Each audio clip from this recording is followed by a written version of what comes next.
Hmm.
Oh, gee.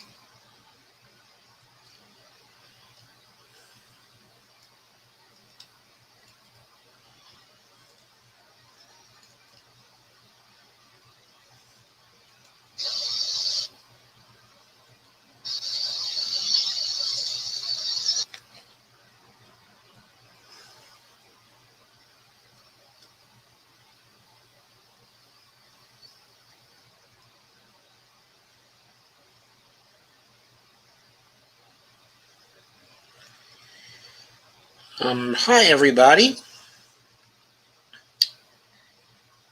Hi, Dolores. Thank you for sharing. Hello, Ghost Art, otherwise known as Steve. And Amber, hello to you. Thank you for defending me today against I'm having a great day. Hi, Dolores. Hi, Kay. Thank you, Kay. Hello, Joe. Me gotta go. Oh, me gotta go pull the pirogue down the bayou. Okay. Okay, Steve. That's okay. And hello to everybody else who may be lurking out there. Okay, tonight I thought I'd do a variety show instead of sticking to one topic. And this piece was sent to me, okay, by Evelina Pont. And I thought it was well worth the trouble of taking a look at it.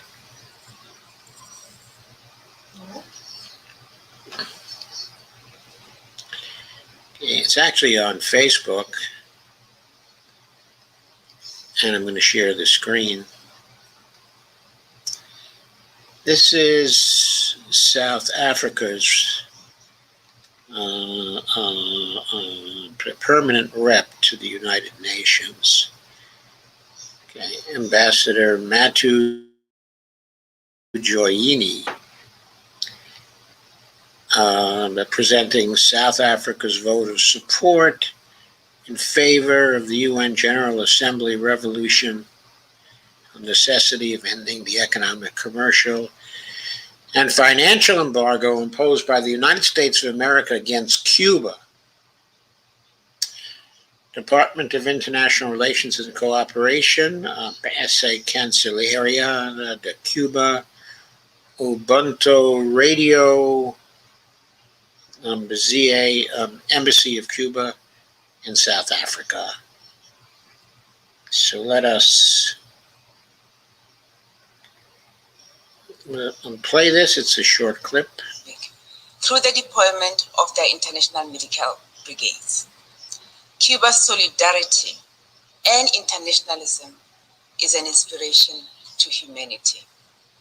Mr. President, the continued illegal blockade of Cuba by the United States and the extraterritorial application of the sanctions on third countries through the Helms-Burton Act continues to severely curtail the potential of Cuba at great cost.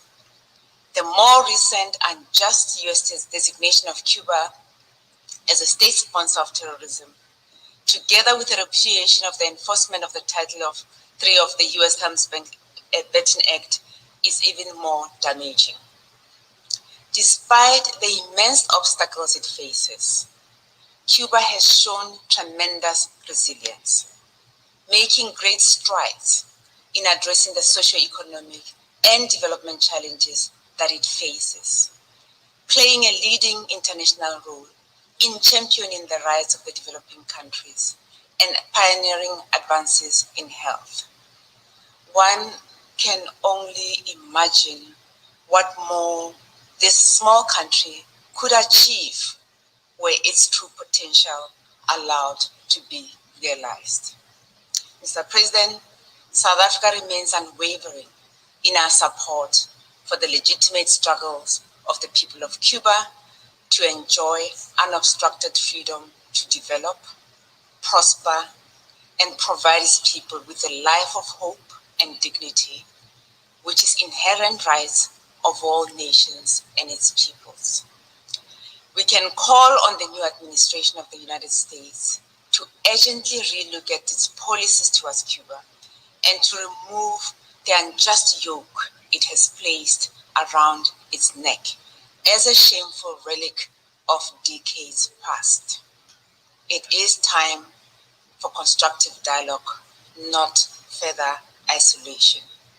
South Africa reiterates its principled position to support this resolution, and calls upon all member states that believe in human rights to join this cause towards a new chapter of hope and prosperity for Cuba and her people. I thank you.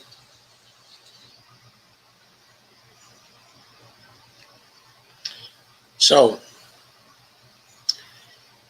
needless to say, The director of the Earth Systems Science Center at Penn State University, a member of the National Academy of Sciences, recipient of the Tyler Prize, offer.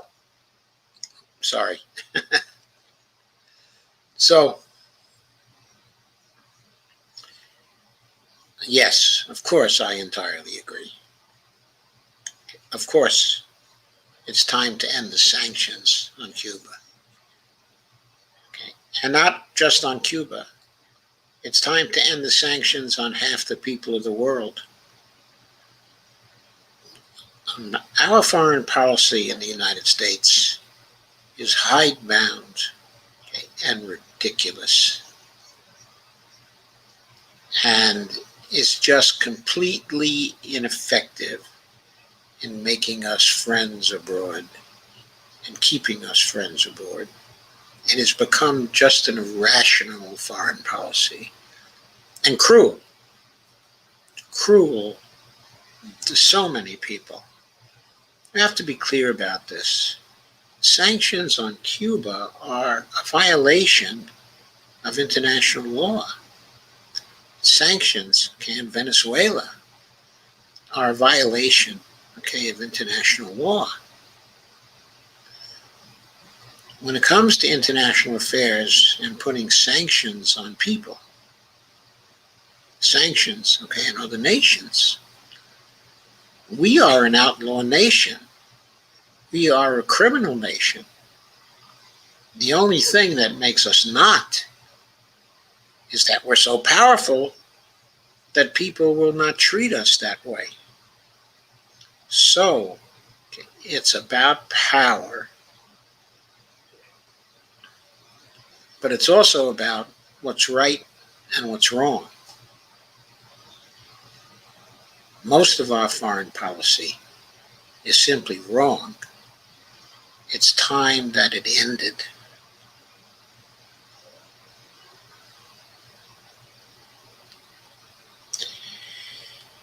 So moving on.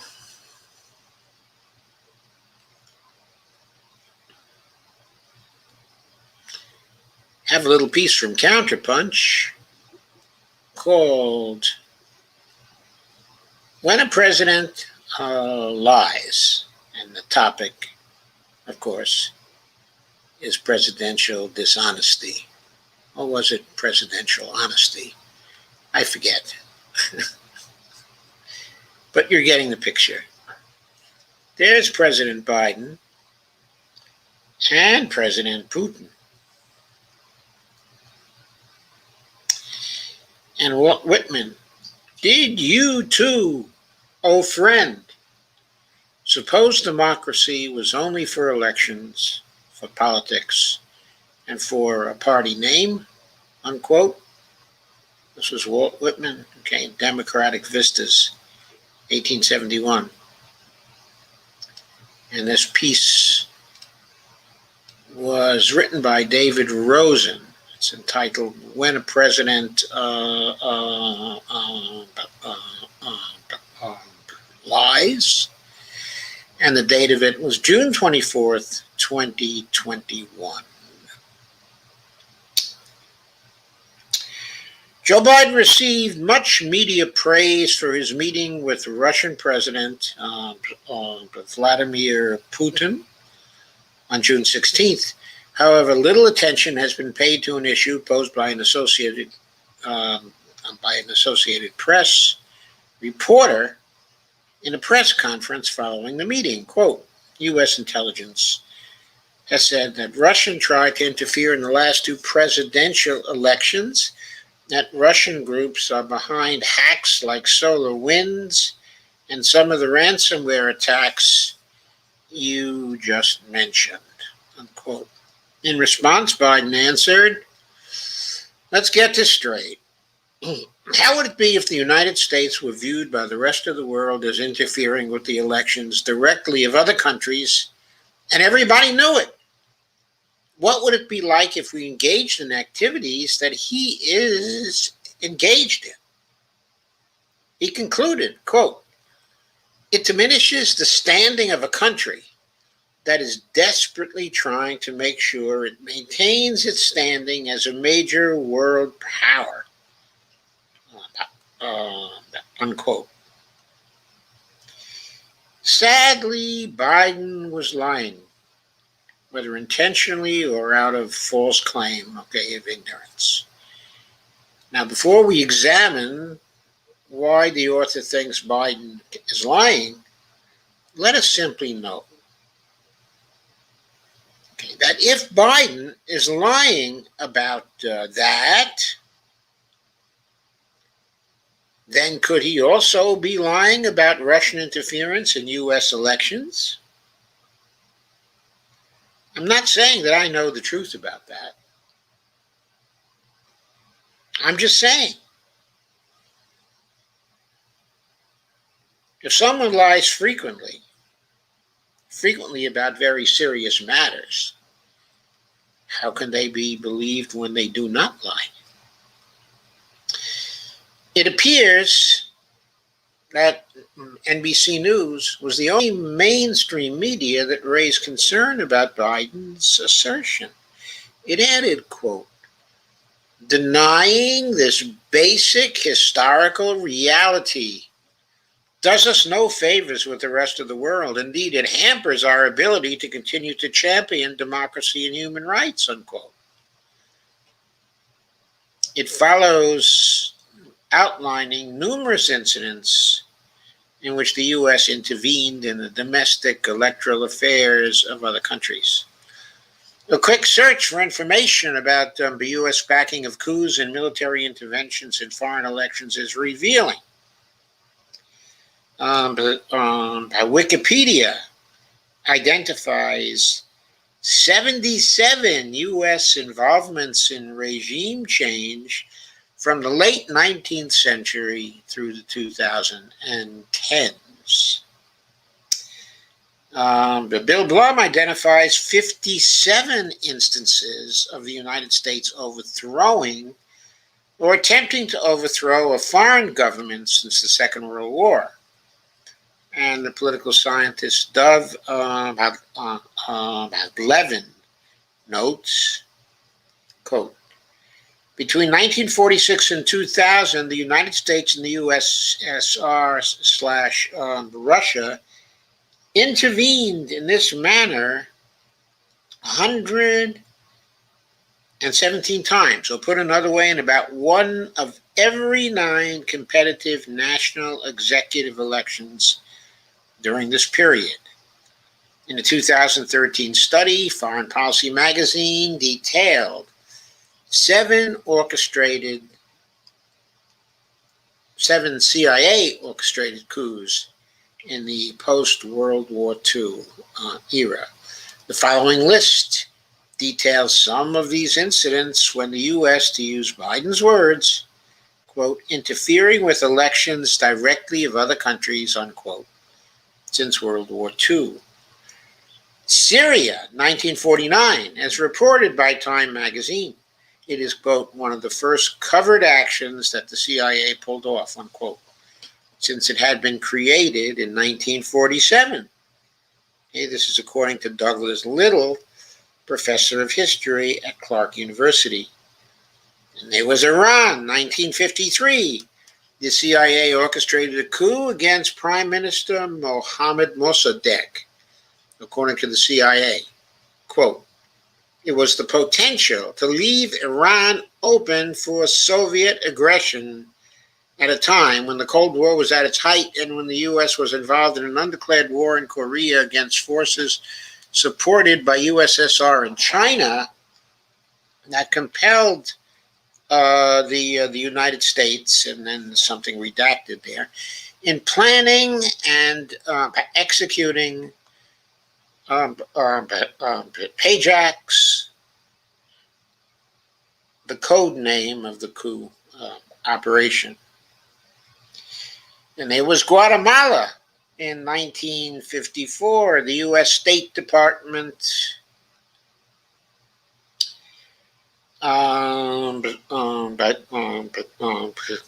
State Department moved against Guatemalan President Jacobo Arbenz after he introduced land reforms that threatened the holdings of the U.S.-owned United Fruit Company. The coup forced Arbenz from power. For whose sake? The sake of the United Fruit Company. Cuba, 1959 to the present.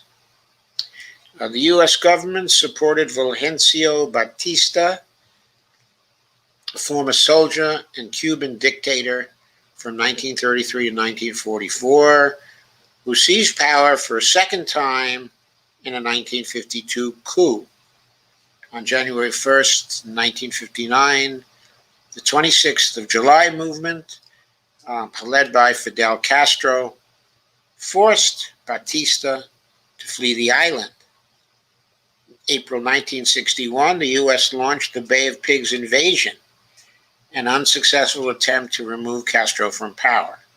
And the U.S. followed with an embargo of the island that lasted 60 years. In 1983, President Ronald Reagan labeled Cuba a, quote, terrorist state, unquote. And in 1996, the Helms-Burton Act was adopted, further tightening the embargo. In 2009, President Obama eased some of the restrictions, but in 2017, President Donald Trump reinstated the embargo, and of course, it remains in place as of today, as we just heard from the representative of South Africa to the United Nations. The Congo, in 1960, the U.S. Senate's 1972 Church Committee found that the CIA, quote, continued to maintain close contact with Congolese who expressed a desire to assassinate Patrice Lumumba, unquote, and that quote again, CIA officers encouraged and offered to aid these Congolese in their efforts against Patrice Lumumba, unquote. And the Dominican Republic in 1961.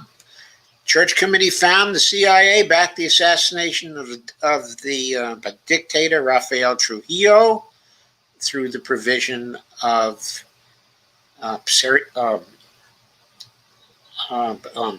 support of a material nature consisting of 3 pistols and 3 carbines was supplied to various dissidents.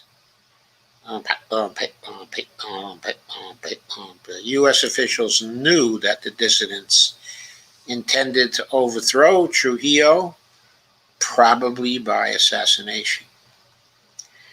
South Vietnam in 1963, following the defeat of French forces in Dien Bien Phu in 1954 to the nationalist forces of Vietnam led by Ho Chi Minh, the U.S. military sought to contain communists from the north, as detailed in the Pentagon Papers.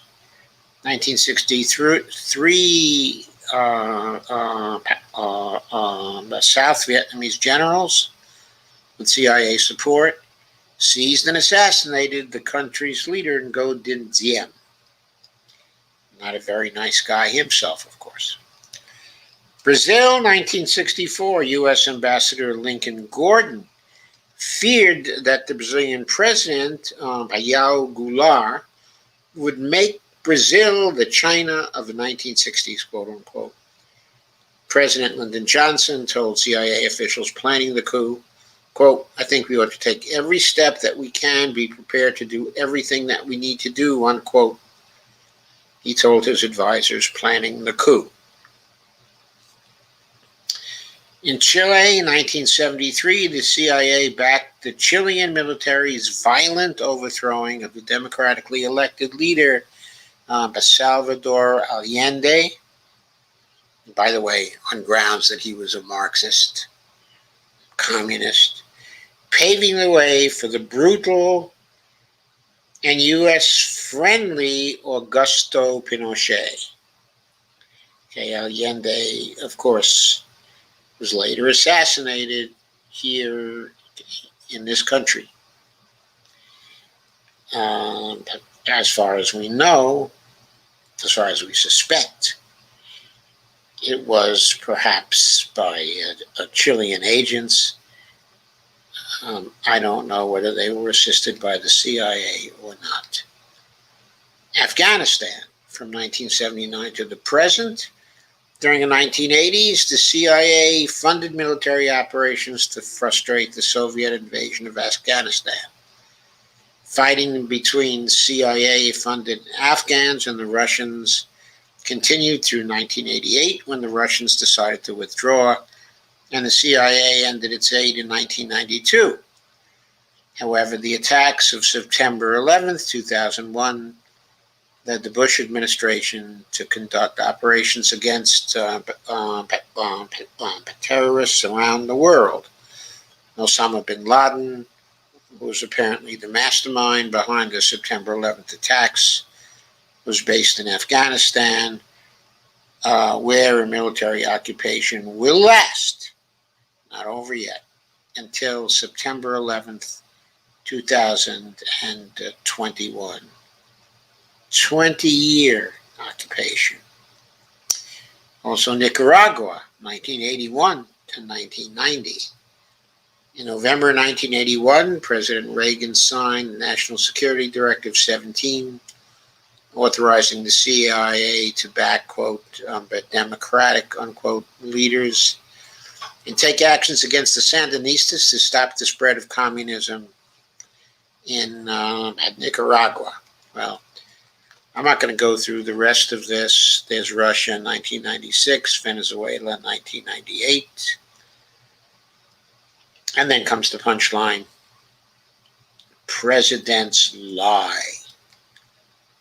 It goes with the job.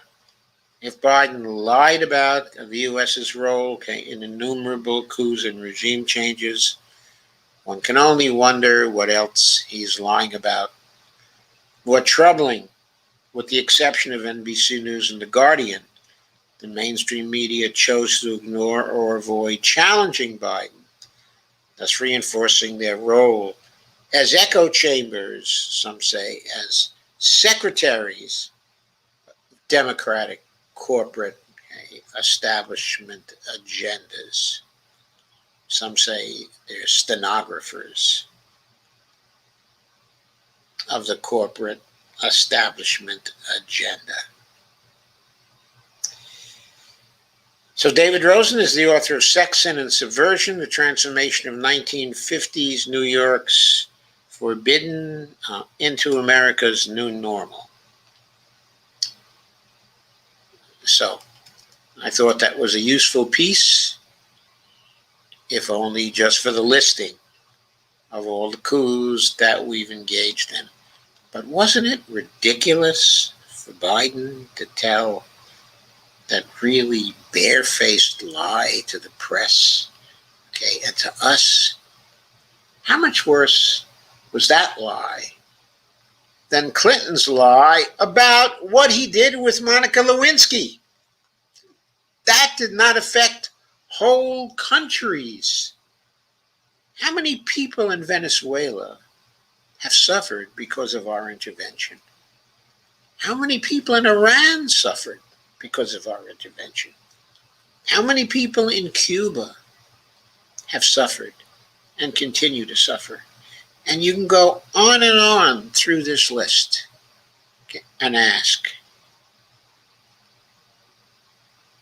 how many people have suffered? How many people suffered from what Bill Clinton, and Monica Lewinsky did?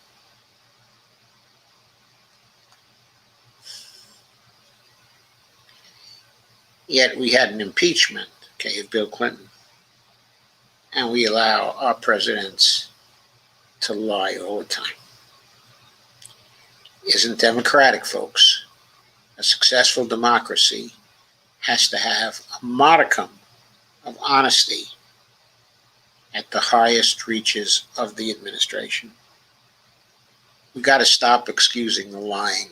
We got to make them end the lying, even if it takes impeachment.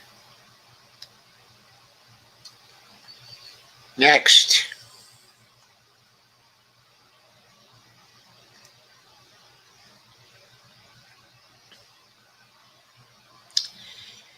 This is a piece from Common Dreams. It's about one of our favorites, specifically Nina Turner. There's Nina. Hello, somebody. Am I appropriately sharing this? Why corporate Democrats are desperately trying to keep by Nina Turner out of Congress. This is by Norman Solomon in a column from June 24th on Common Dreams. When Hillary Clinton endorsed Nina Turner's main opponent last week, it was much more than just an attempt to boost the corporate Democrat. Clinton's praise for candidate Shontel Brown was almost beside the point. Like other power brokers and the big money PACs now trying to sway the special election for a vacant congressional seat in Northeast Ohio, Clinton is doing what she can to keep the deeply progressive Turner out of Congress. And by the way, Bonnie and I just sent in a couple of days ago another contribution to Nina. Time is short. Polling shows Turner with a big lead. Early voting begins in 2 weeks, and Election Day is August the 3rd. So we are entering the closing days of that campaign, everybody. What scares the political establishment is what energizes her supporters. She won't back down when social justice is at stake. It's Nina Turner against the oligarchy, folks. That reality was clearly audible Tuesday night during the first debate of the campaign, sponsored by the City Club of Cleveland. Quote from Nina, "I am running to be a voice for change, to uplift the downtrodden, including the poor, the working poor, and the barely middle class," Turner began. Quote again, "You send me to Congress, I'm going to make sure we tax the wealthy, make them pay their fair share, and to center the people who need it the most in this district," unquote. The contrast was sharp with Shontel Brown, who chairs the Democratic Party in populous Cuyahoga County. That's Cleveland, I think. In the discussion of health care, I think it's Cleveland, part of Akron. And the discussion of health care was typical. Brown voiced a preference for a, quote, public option, unquote. But Turner strongly advocated for Medicare for all, while calling the current healthcare situation absurd and asinine. Brown sounded content to tinker with the status quo. Turner flatly declared, quote, "The employer-based system, the commodification of healthcare, does not work in the United States of America. Almost 100 million people are either uninsured, underinsured, or uninsured right now." And Brown emphasized that, quote, "We have to be able to compromise so we can get some things done," unquote. Turner closed with a jab at those eager to block the momentum of her campaign for Congress. Quote, "You need to have somebody that will lead this community who does have a vision and understands being a partner does not mean being a puppet, that working with does not mean acquiescing to. You will always know whose side I am on, quote. So we won't have to sing this song to her. Whose side are you on? Whose side are you on? That's exactly the problem for the party establishment. Its backers know full well whose side Turner is on. So the attacks are escalating from Brown's campaign. It sent out a mailer, complete with an out-of-focus photo of Turner, made to look lurid, under the headline, quote, Nina Turner opposed Joe Biden and worked against Democrats, unquote. A more accurate headline would have been, quote, Nina Turner supported Senator Sanders and worked against neoliberal Democrats, unquote. The Brown campaign's first TV ad, which began airing last week, features her saying that she will, quote, work with Joe Biden. That's different than Nina Turner, unquote.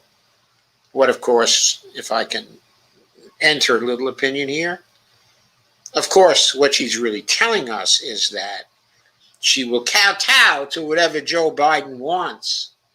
That indeed is different than Nina Turner.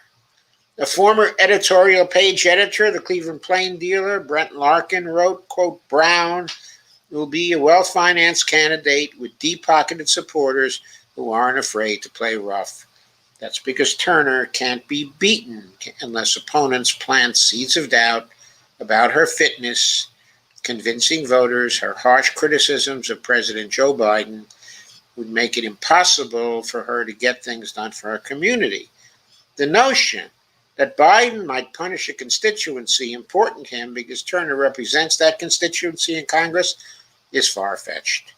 During the 2020 campaign, Senator Kamala Harris was bitterly critical of Biden's civil rights record. Nevertheless, Biden chose her as his running mate, effectively rewarding her with the vice presidency. Who knows? Maybe Biden will reward Nina Turner with the presidency. Just joking. Brown's backers are eager to, quote, play rough because corporate power is at issue. It's not only that Turner crisscrossed the nation, speaking eloquently in support of both of Bernie Sanders' presidential campaigns, serving as a national co-chair during the last one, powerful backers of the Democratic Party's top leadership, cozy and enmeshed with corporate America and the military-industrial complex, realized that, quote, Congresswoman Nina Turner, Democrat, Ohio, unquote, would significantly increase the leverage of genuinely progressive members of the Congress. For the Clinton wing of the party, that would be a frigging nightmare. As the marquee anti-Turner candidate, Brown is leaving the more blatant smears to outfits like the Protecting Our Vote PAC, quote unquote, which spent $41,998 in the last cycle in an unsuccessful attempt to defeat now Congresswoman Cori Bush. Cori Bush, of course, a new member of the squad.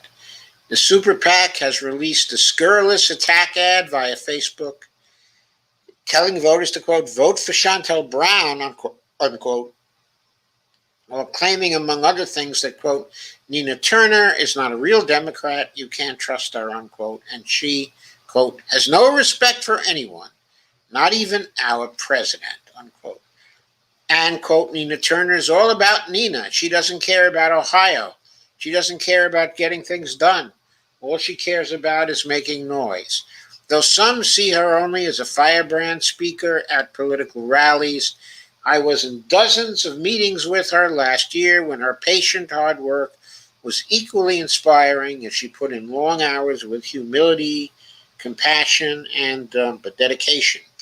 I saw her as the real deal when we were colleagues for several months when she worked with rootsaction.org as a strategic delegate advisor for the 2020 Democratic National Convention.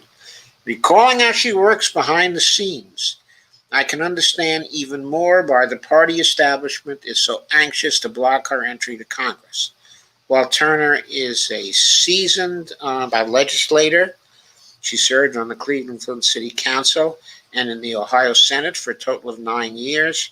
She's committed to the meticulous and sometimes tedious work of organizing and coalition building that in the long run can make all the difference for progressive change. The day that Clinton made her endorsement of Brown, a tweet from Turner served as an apt retort, saying that she was, quote, proud to be running a campaign focused on the issues that matter most to working people, unquote. She added, quote again, my district knows all too well that the politics of yesterday are incapable of delivering the change we desperately need, unquote. After all, who's more the politics of yesterday than Hillary Clinton? Perhaps Chantel Brown. The next day, underscoring wide awareness that the corporate, quote, politics of yesterday, unquote, must not be the politics of tomorrow, the Turner campaign that raised 6 figures in under 24 hours. Clinton's intervention had been a blessing. Overall, at last report, the Turner campaign has received donations from 54,000 different individuals, with contributions averaging $27. The dollars pouring into Chantel Brown's campaign are coming from a very different political and social universe. As the Daily Poster reported this week, business-friendly Democrats and Washington lobbyists for huge corporations, including, quote, Big Oil, Big Pharma, Fox News, and Wall Street, are providing big bucks to stop Nina Turner from becoming Congresswoman Turner. Bernie Sanders described the situation clearly in a recent mass email. The political establishment and the super PACs are lining up behind Nina's opponent during the critical final weeks of this campaign, and you can bet they will do and spend whatever it takes to try and defeat her, unquote. So, I think we need to get behind Nina if we have not already been behind Nina. None of us wants the politics, of yesterday. We all want a politics of tomorrow, which will give us a Medicare for All program, a Green New Deal, paid family leave, a living wage,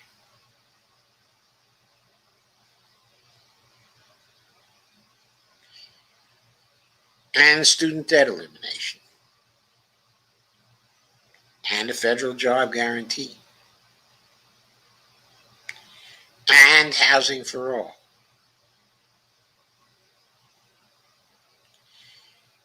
And transition to a green economy. We need that even more today than we ever did.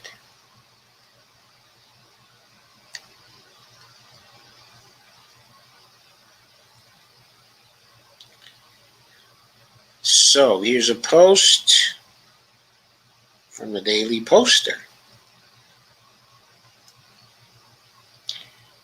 introducing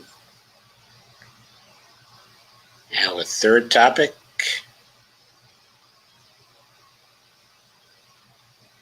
the corporatocracy and the court, or something to that effect.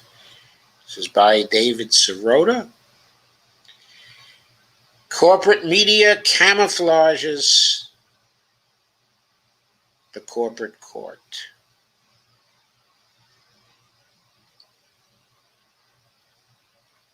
This week, the New York Times have reassured liberals that when it comes to the Supreme Court, don't worry, be happy. Quote, the arrival of Justice Amy Coney Barrett in October seemed to create a 6-3 conservative juggernaut that would transform the Supreme Court. Instead, judging by the 39 signed decisions and argued cases so far this term, including 2 major rulings on Thursday, the right side of the court is badly fractured and its liberal members are having a surprisingly good run, unquote. The Times published the rosy report about the supposed, quote, good run in a week that saw the High Court effectively legalize American corporations' profit from child slavery abroad, shield Wall Street firms from securities laws, and limit a key form of union organizing among the nation's poorest workers. So far in this term, the court has sided with the U.S. Chamber of Commerce, the major corporate lobby in Washington, in 7 separate cases, and only deified the U.S. Chamber of Commerce in 2 cases. This tracks with the current court siding with the Chamber 70% of the time overall, according to data compiled by the Constitutional Accountability Center. The Supreme Court is a corporate star chamber. The Supreme Court's transformation into a corporate star chamber is rarely mentioned by an elite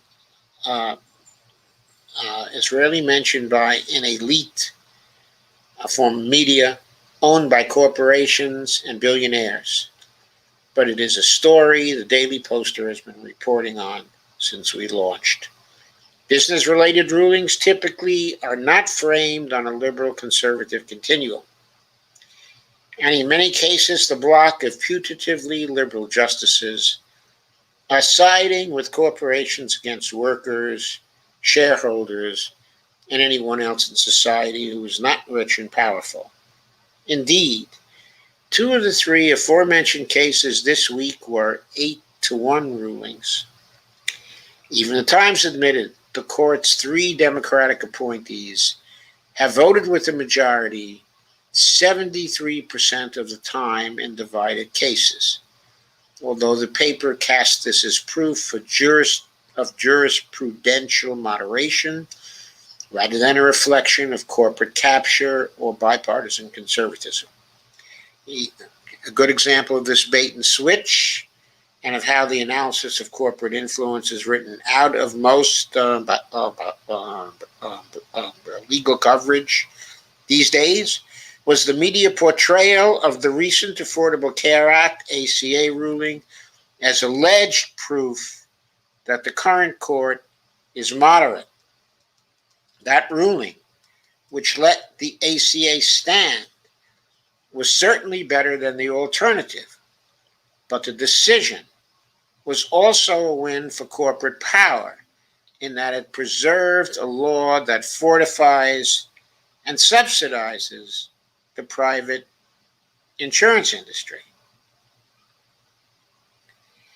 The next section is called An Emblematic Ruling Illustrates the Long Con. When Chief Justice John Roberts was appointed to the Supreme Court almost 2 decades ago, he was billed as the, quote, go-to lawyer for the business community, unquote. His appointment was enthusiastically endorsed by the Chamber of Commerce, an organization he had represented as a corporate attorney. Since then, Roberts, his fellow conservative justices, and business interests have been playing a long game to try to shield corporations from accountability. And one of this week's rulings illustrates how that game has unfolded. 30 years ago, casino magnate Donald Trump helped create a dangerous legal precedent that made it far harder for investors to sue Wall Street firms when those firms use fine print to mislead them with rosy financial projections and promises. In that case, which revolved around assurances that Trump's company made to investors before the investors lost their money, Trump secured a landmark ruling from future Supreme Court Justice Sam Alito. 2 decades later, Goldman Sachs was telling clients in investment documents that it has extensive procedures and controls that are designed to identify and address conflicts of interest, quote unquote. But then the firm was exposed for betting against the mortgage investments it was selling its clients. During a congressional hearing on a topic, Senator Carl Levin, a Democrat of Michigan, grilled the top Goldman executive about the fact that he had pushed investments on clients that he had referred to in an email to a colleague as a, quote, shitty deal, unquote. Goldman investors, led by Arkansas Teachers Pension Fund, sued.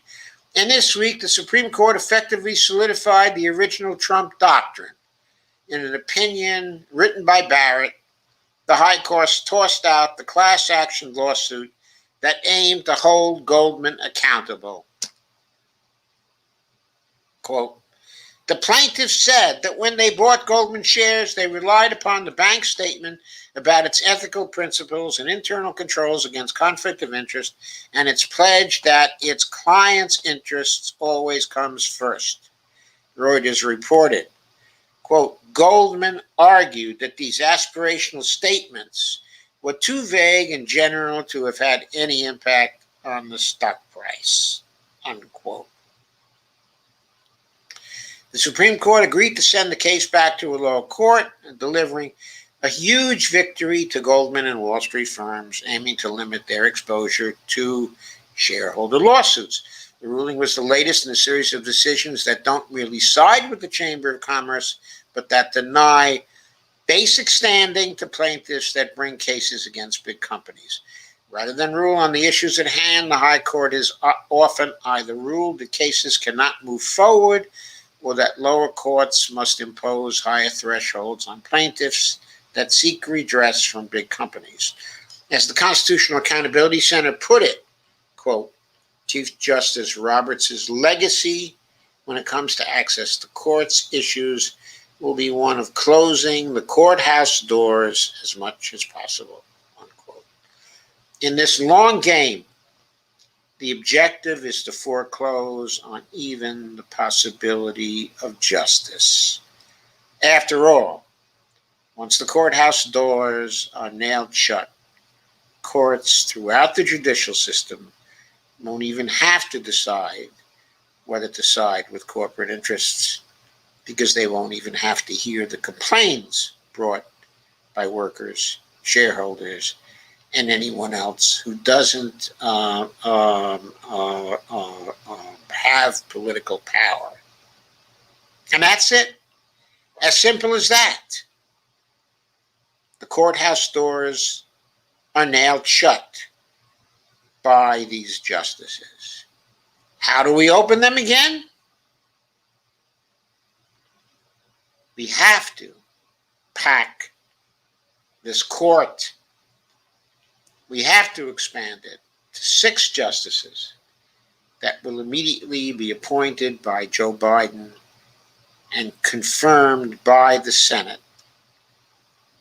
They all have to be anti-corporate justices. Even then, the anti-corporate justices won't have control of the court. It will just even things out between the corporate justices and the others, because all 9 remaining justices would not be anti-corporate justices. The 6 would be anti-corporate justices. But the 3 Democratic justices now are very often pro-corporate. Probably the one who is least so is Sonia Sotomayor. So that might give 7 justices to the anti-corporate side, but there would still be 8 justices for the pro-corporate side.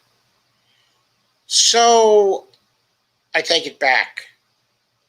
Why don't we expand the court by 12 justices? How about that? That would leave us with 21 justices. He could appoint 12 anti-corporate justices.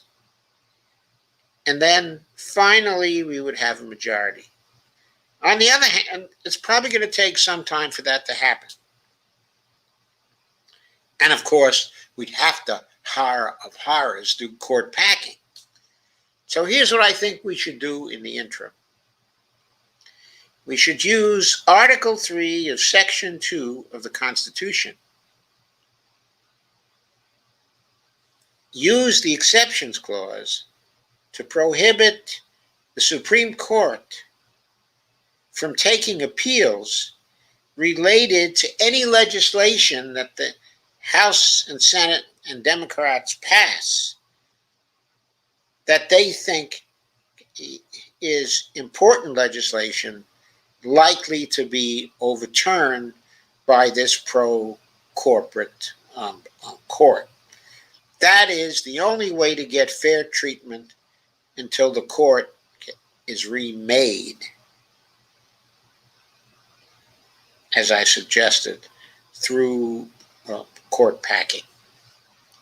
It's the only way to handle this particular situation. Is just outrageous.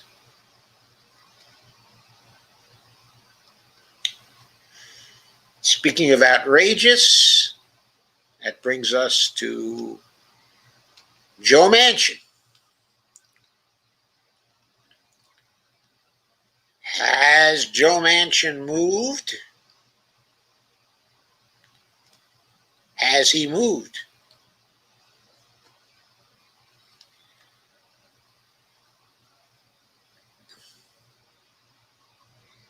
I don't know, but let us see.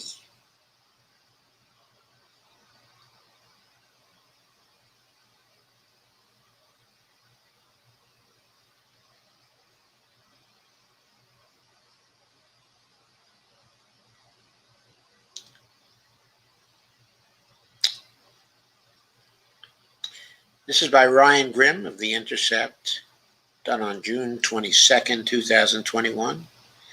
Senator Joe Manchin bucks the GOP, votes to break the voting rights filibuster. Does that mean things have changed? I don't know.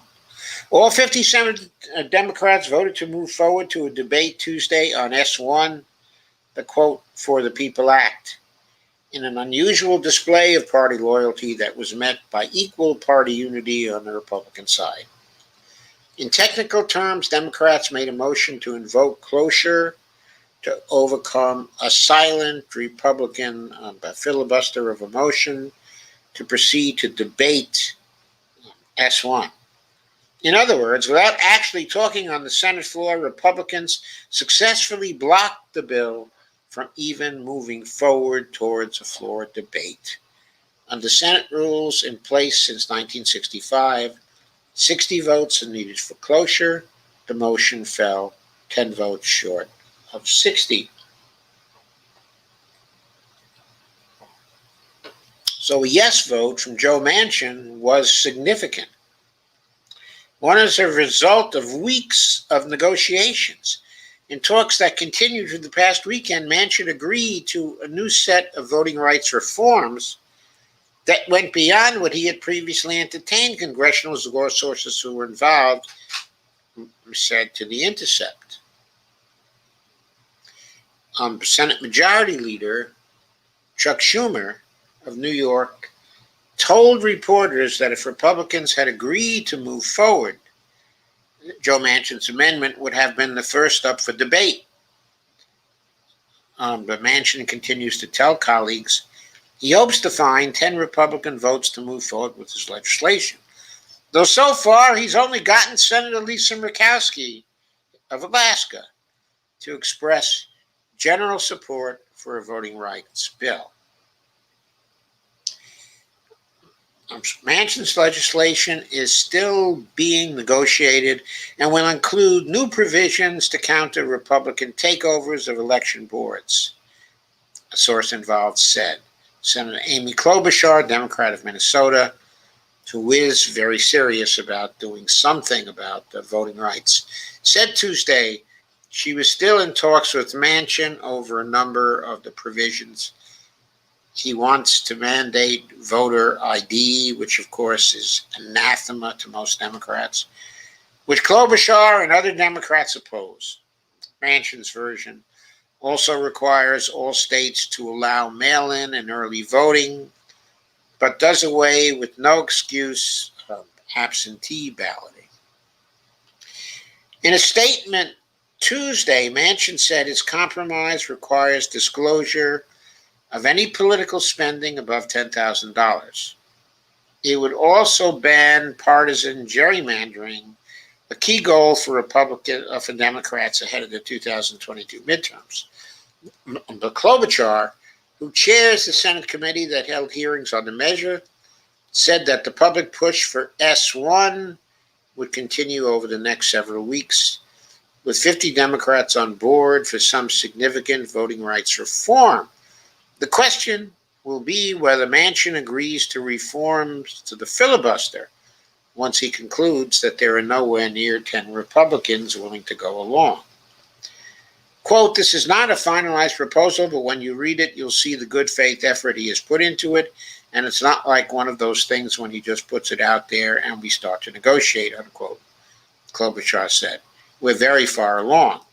Senator Warnock, who has been in talks with Manchin, said that the two hadn't ironed out every difference, but that they were moving in that direction. Quote, "The important thing is we're all in the same bill. There'll be amendments. Democrats are united around this idea. This is a definitive moment in which we have to protect the sacred right to vote," said Warnock. Senator Blumenthal of Connecticut said he expected the text of the Manchin substitute to be released, quote, "very, very soon." I don't think we've seen that text yet, have we? Quote, "We're driving towards consensus, and I think we will get there," Senator Blumenthal said. Just ahead of the vote, but Manchin, who had recently published an op-ed in the Charleston Gazette-Mail, which of course I earlier criticized, as some of you know, headlined, quote, "Why I am voting against the For the People Act," released a statement explaining why he would now be voting to move forward on it. Quote, "Over the past month, I have worked to eliminate the far-reaching provisions of S1, the For the People Act, which I do not support. I found common ground with my Democratic colleagues on a new version of the bill that ensures our elections are fair, accessible, and secure. Of course, the House will have to accept it too. The S1 was the House bill, the same thing. If the Senate passed it as it was, it would have become law.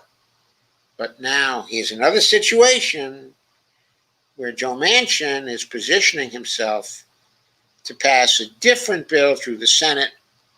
So then the burden will be on the House progressives to either pass the Senate version, which will be much weaker, or kick it back to the Senate for further work, or call for a conference committee where they directly bargain with Joe Manchin. I personally advocate for the last.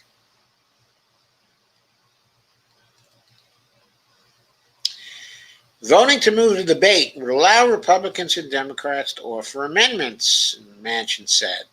The type of legislating he often elevates as the goal of the Senate. Unfortunately, my Republican colleagues refused to allow debate of this legislation despite the reasonable changes made to focus the bill on the core issues facing our democracy, unquote, he said in his statement, expressing the kind of frustration Democrats have long said is key to winning his support to reform the filibuster. The final showdown over the filibuster is likely to come in late July, once it becomes clear that the new version of S1 has no serious Republican support. The argument will be helped along if bipartisan infrastructure talks, which have hit a logjam over the fundamental question of financing and taxes, have collapsed by then. It remains to be seen, however, whether that's going to happen. We have no idea at this point. There are rumblings, though, There were rumblings from Mitch McConnell today, where right on cue, he was criticizing the bipartisan bill. So he may be preparing to torpedo it. If he is, then there will be no bipartisan bill. Then some of the Republicans will have to decide whether they want to go at all. Well, so here is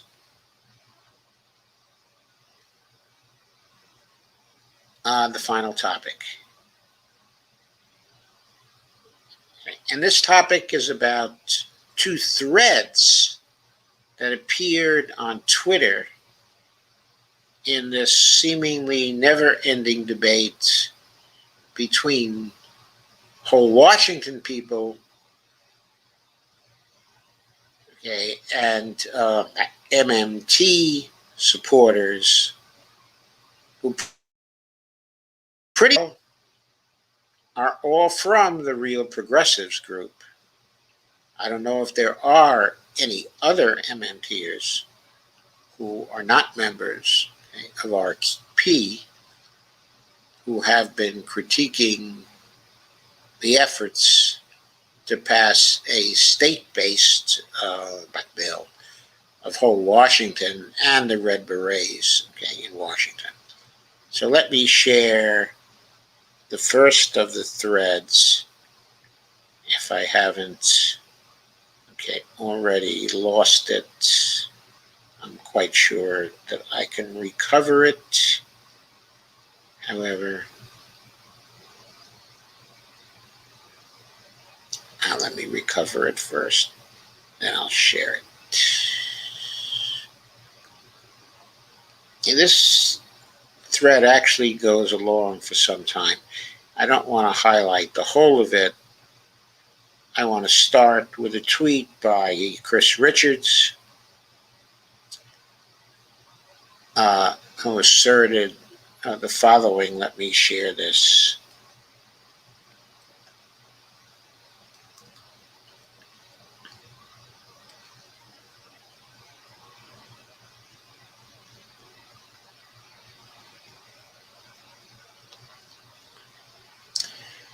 So Chris Richards, okay, in reply to Tommy, who is one of the RP people who was involved in the exchanges here, he said, Chris Richards said, MMT is not the subject under dispute.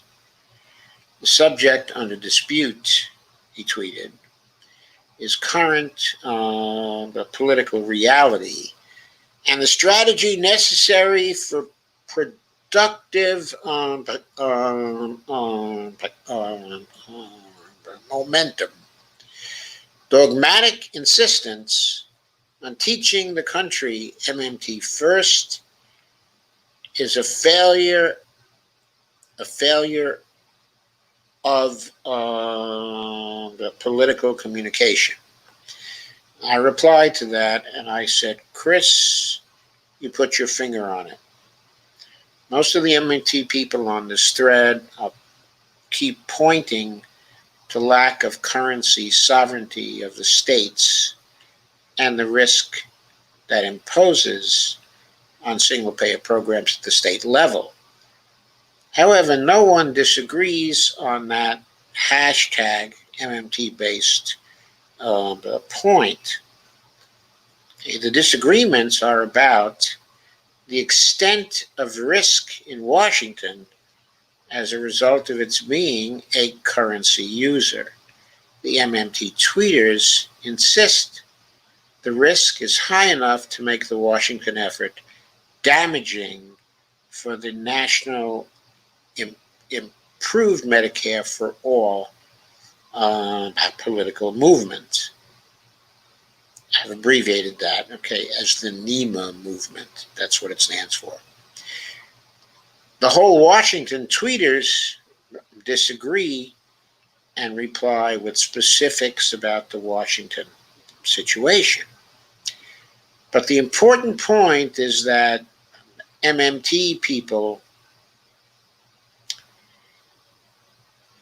while claiming economic expertise, have little expertise in assessing the extent of the risk of insolvency, that is state level insolvency, in this specific case, because that risk is both both a microeconomic and political risk. And none of the tweeters appear to have much experience in. And before I could put in, another tweet to continue with this, there was a tweet that interrupted the thread by Laura Fielding, the head of the Red Berets movement in Washington. She said, well, let's cut to the chase. The person who is hell-bent on dividing the movement and potentially doing harm to MMT outreach and the National Medicare for All movement has blocked you and me and Desnoyer Scott and probably many others. It's clear they represent the MMT community. And then there's Stephanie Kelton with her statement, which we have gone over before. I'm not going to read it again. So then I continue with the thread. And there's another intervening post here. Actually, that's not quite the thread that I intended. So let me go back a bit and see if I can find it again. Let me see if I can find the right sequence here. Gee, I still can't get it. No, here it is.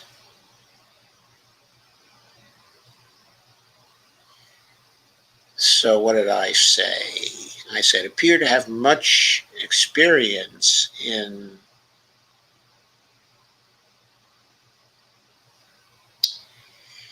no, I still don't have the right one.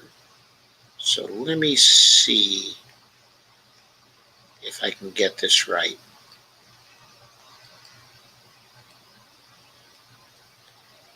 I should be able to grab the rest of this thread correctly, but maybe it's down here. Oh, here it is. Appear to have much experience in that area or much capability in predicting the likely future of the whole Washington, that is, effort over the short term, the medium term, or the long term. To put this plainly, no prediction about the future success of the proposed act in Washington can be deduced solely from MMT propositions, yet MMT tweeters are, again, I have to see if I can get to the rest of my thread here before it goes away. Yeah, there it is. Yet MMT tweeters are predicting failure and claiming the authority of the MMT lens behind their prediction. There is no such authority.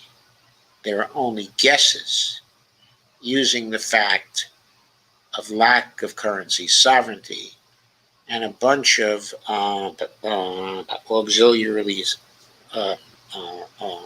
assumptions.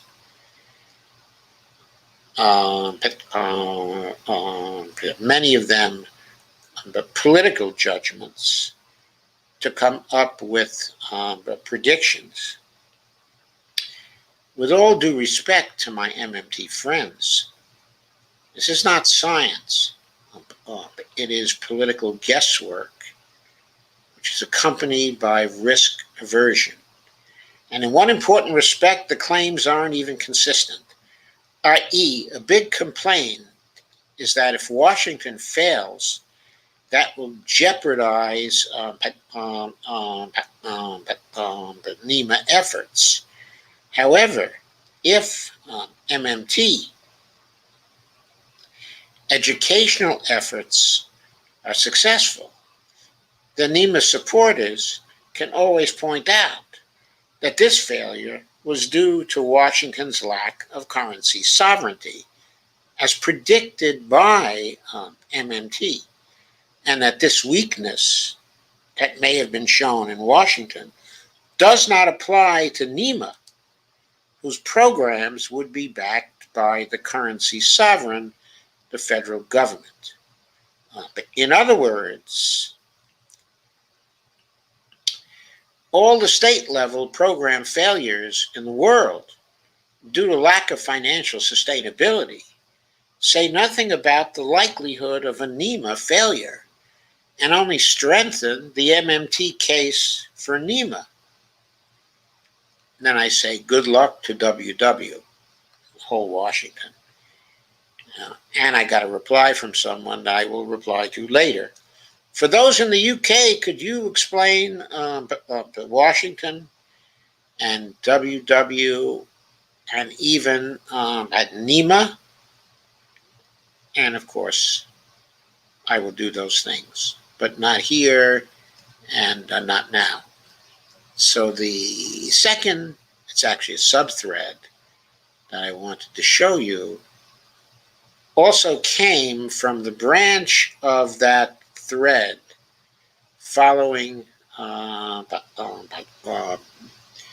tweet I showed you from Laura Fielding. So let me go to that. Here is Laura's tweet. It says, well, let's cut to the chase. The person who's hell-bent on dividing the movement and potentially doing harm to MMT, to outreach National Medicare for All movement, has blocked you and me and as Noyers, Scott, and probably many others. It's clear they represent the MMT community. So, okay, I didn't agree with that. I don't think the RP group represents the whole MMT community. I think the RP group, of course, is part of the MMT community, one part of the MMT community. So I replied, by saying, RP has done and continues to do much work in educating more and more people about MMT. I respect that work and don't want to detract in any way from all the good it has done and continues to do. But I deny that RP represents the MMT community and that either its leader or members represent an MMT consensus about either the basic principles of that framework or its application to political issues, such as the advisability of state-based hashtag M4A efforts in general, or the WW effort in particular.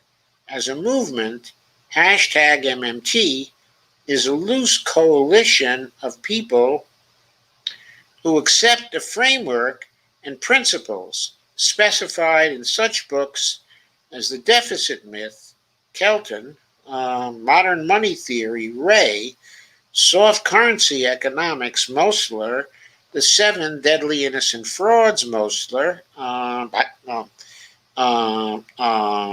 Macroeconomics, the Mitchell, Ray, and Watts, Understanding Modern Money, Ray, Reclaiming the State, a Progressive Vision of Sovereignty for a Post-Neoliberal World, which is by Mitchell and Fazzi, Eurozone and Dystopia, Groupthink and Denial on a Grand Scale by Mitchell, and The Case for a Job Guarantee by Cherneva.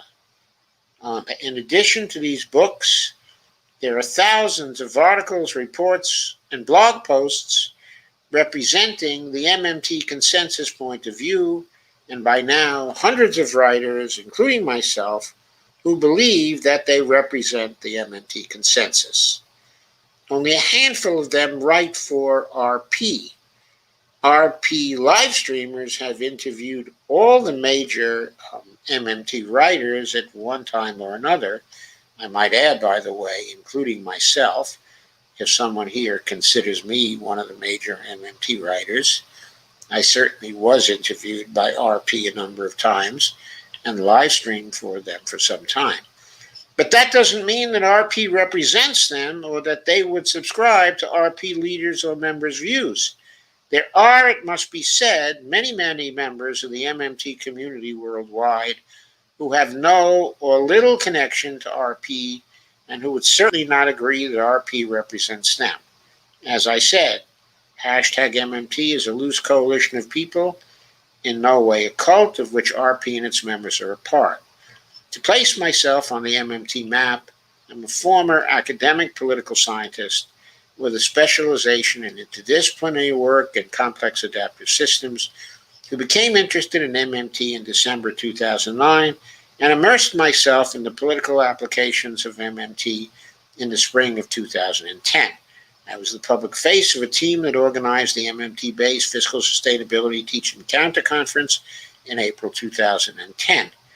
Since then, I've blogged, written, and live streamed a lot of applied MMT, including 7 ebooks on MMT applications, which you'll find by promoted and described here, and I gave a link to my website.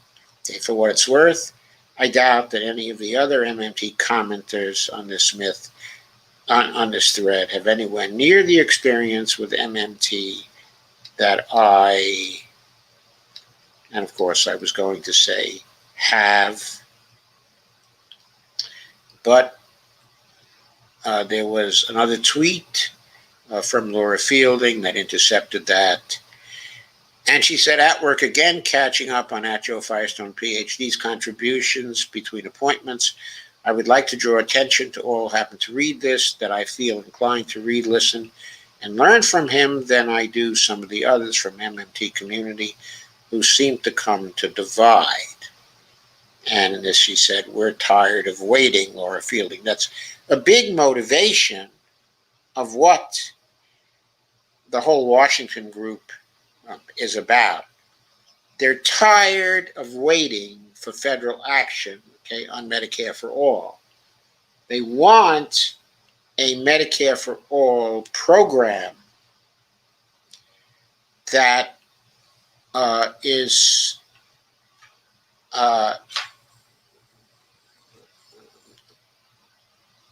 they want a Medicare for all program that applies to the state of Washington alone, because that's what the state of Washington has the authority to enact. Now, many commenters about this have said, and the point is a good one, and it's perfectly true, well, that's not really a Medicare for all program because it only applies to Washington.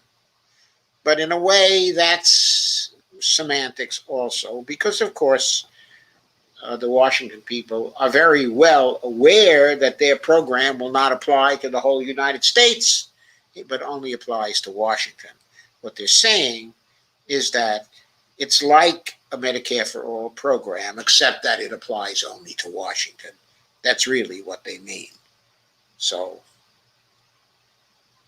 and then Laura did another tweet. She said, there's a way of expressing all viewpoints without coming at whole Washington with what I perceive to be an agenda to specifically undermine a solid organization that works both at the local level and the national level. And here she's talking about, I think, her own organization, specifically the Red Berets. And she kind of illustrates that. I realize that I'm not sharing this tweet with you, which I should certainly do. So let me do that now.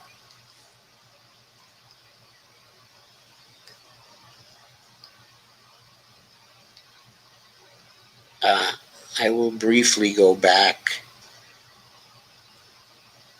and show you Laura's "We're tired of waiting" tweet, and also her further tweet with a red beret that looks like it is being knitted. Jeffrey Denton then said, "Why would any progressive even do that? The only motivation I can think of is interference. Whole Washington is a state group." I'm not going to go over that because it's, more about the conflict between Whole Washington. Okay. And then I want to see if I can get the continuation of my thread here for you. Let's see. Is that it? I hope so. Yeah, here it is. So I had said, I doubt that any of the MMT commenters on the thread have anywhere near the experience with MMT that I have. Of course, that doesn't mean that my views about the present controversy are to be preferred over theirs. Arguments from authority are, after all, the logical fallacies. Arguments and debate must always stand on their own. But when I tell you that the MMT lens does not logically imply the failure of Whole Washington or a state-based, a universal healthcare strategy approximating a state-by-state form of Medicare for all, I think that statement should be taken seriously, and that those who disagree need to refute my view, not by deflecting or by moving to another talking point, but by demonstrating that there is such an implication flowing from the MMT lens, and that I am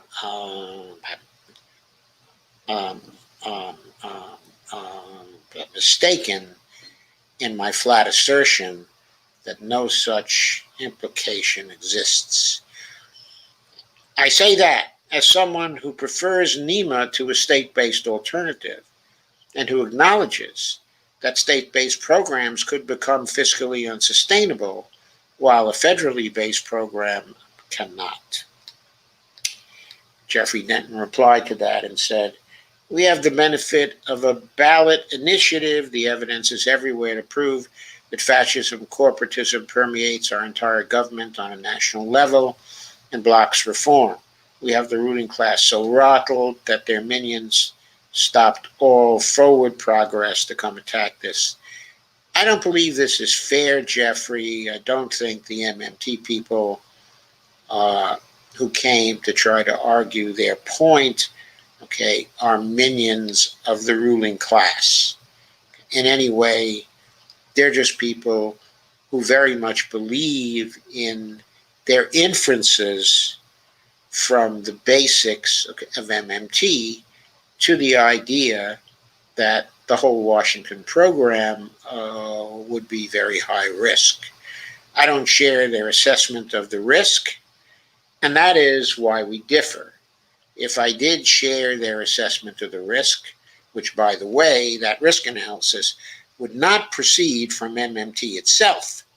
In other words, those are separate political judgments concerning the specific risks involved in the Washington situation, given the facts of the Washington situation, which most of the MMT commenters didn't know very much about.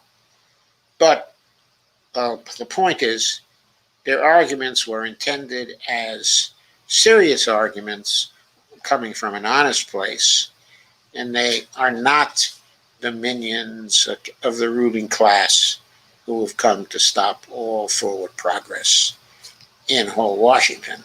That's not why they're there. Why they're there is because they are afraid that whole Washington will fail, and this will damage the NEMA effort in the long run.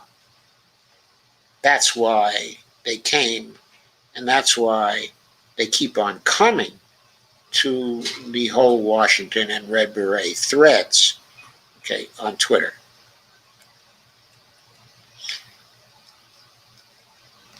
Okay, so let me see if yeah. There was also a reply from the the PRSV group from the Shenandoah Valley here. Okay, and the person who replied said, a nice statistics joke is that statisticians don't care above events of measure zero. But mathematicians do, because events of measure zero happen to them. Your logical case is empirically uninteresting. Stephanie dispatched it with, quote, harder, unquote, clearing for the two relevant shoulds, quote, unquote. I must confess, I don't know entirely what the final sentence means, since I do have a good statistical background and a fair mathematical background. Okay, I do know what the first two sentences means, but I trust that I am one of the very few people who will know what those sentences mean. But anyway, the final two sentences, your logical case is empirically uninteresting. Well, it wasn't intended to be an empirical case. I don't really care if it's empirically uninteresting. Okay? My intent was to make it a logically interesting point that the arguments the MMT writers are making do not flow from MMT as a logical consequence of the MMT lens. This reply does not touch whether that claim I've made is a logically true claim or not. It deflects. And what it does say is that the logical case is empirically uninteresting. Well, I didn't intend for it to be empirically interesting. Stephanie did say the same thing by using the term harder. But the reason why I wrote the particular thread I did is that it is not obvious from harder that Stephanie agrees that the arguments about the likely failure of whole Washington's effort do not flow from MMT, but are matters of auxiliary political judgments, which are not in any way justified by MMT itself. Then the same person added, quote, worry, the joke above is funnier and more accurate with worry. In other words, it might say a nice statistic joke is that statisticians don't worry about events of measure zero. Yeah, it is funnier that way. Then he goes on, through MMT, or he or she goes on, through MMT, most anyone can quickly get the gist of enough economics to go toe-to-toe with most policy measures on major issues, like teenagers debunking the work of lofty professor, doctor, PhDs in this thread. I wonder who this particular tweeter might mean. But okay, I'm not going to get into this. And Virginia Cott says, aren't economic outcomes, aren't they more predictable than political ones? Do economists who understand MMT have a moral obligation to explain consequences, the race to the bottom? Okay, I can easily reply to that, but I'm not going to reply to it. I'm going to leave it here for the time being. I may come back to that, okay, at some point, but there are various reasons. Okay, in other words, the question here is not, okay, the economic outcomes, but it's whether the economic outcomes, okay, are due to political factors or to economic factors. Very often, economic outcomes are due to political interventions. Well, I guess that is a little bit of a refutation of this, but it doesn't really reply to the race to the bottom comment. As many of you know, I've replied to that, okay, in other tweets. I'm not going to go through it here. It's not worth arguing with this particular tweet. I'm really not about trying to carry on a long-run argument with the RP people. All that has to be done to end the argument, okay, is for them to acknowledge that when they analyze the whole Washington situation and its likelihood of success or failure, that they are going considerably beyond what the MMT lens has to offer. And since they are presumably experts in the MMT lens, that expertise does not extend to supplementary arguments of this kind involving political judgments. That's the basic point. In other words, they're going beyond their expertise. They're going beyond their claims of authority. Yes, they have a moral obligation to explain consequences. I don't doubt that. They can explain it in the best way they can. But they can't say that the explanation they're giving is an MMT lens-based explanation. The only part of it, okay, that is lens-based is the idea that the state of Washington is not, okay, a currency sovereign. As far as the race to the bottom is concerned, the idea of the race to the bottom is a very old idea that greatly predates MMT and is not a particularly exclusive part, okay, of MMT. Of course, it's possible for MMT people to use that argument, okay, the race to the bottom. Okay, but then again, it becomes a question of whether there is a race to the bottom in the Washington case. And that was never established by the MMT commenters who talked about the race to the bottom in the Washington case. As far as I know, they knew very little about whether Washington would be subject to a race to the bottom. I don't think that they stopped to research it before they alluded to the race to the bottom. Anyway, so that's what I have to say about those two threads. I thought you might be interested in that. I know some people might be here from the whole Washington group, and they would certainly be interested, okay, in that. So here we are. We still have a good many people here. I've gone a little bit over where, okay, I'd like to go, but that's okay. I'll now consider all your comments. And Amber said, hello, my lovelies. And Kay said, okay. I guess. But Evelina says, hi, sounds like a good show ahead. Kay says, hi, Evelina. Carmen says, just finished. Share inviting greetings. Thank you, Carmen. But Lana says, hi all, hi Lana. And Carmen Muniz says, I love her accent. Yes, I loved her accent too.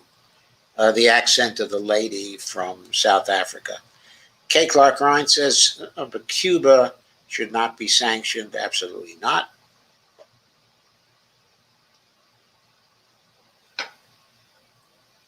Carmen says, Cuba is the picture next to the word resilience in the dictionary. That's an interesting comment. Is that true? Oh, but by the way, I'm not sure that Cuba is a monetary sovereign. I don't know whether it pegs its currency, okay, in international exchanges, okay, or not. Okay, but if it is not a monetary sovereign. It is an example, okay, of a nation that has not only universal healthcare coverage, but a national health service that was established a long time ago and that has been fully fiscally sustainable under very difficult conditions of embargo and sanctions that are imposed by the United States. It may be a case that actually supports the whole Washington case. Ghostart says, hashtag Ohio first, full stop. Hashtag full stop. Evelina says, hi, Kay. Kay says, we have been doing that for decades. We are the empire. Shake my head. That's right. There were new sanctions added under Trump, which Biden has not set back to Obama's last term in office, when some sanctions had been lifted. Thought Biden would roll back all of Trump's policies. I never really thought that. He sort of implied that or said that, but he's Joe Biden after all. Kay says, I was hoping he would, Evelina, but now I'm not holding my breath.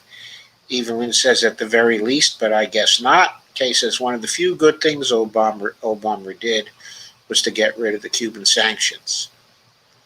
And Evelina says Allende died in his presidential palace. But thank you for correcting me, Evelina.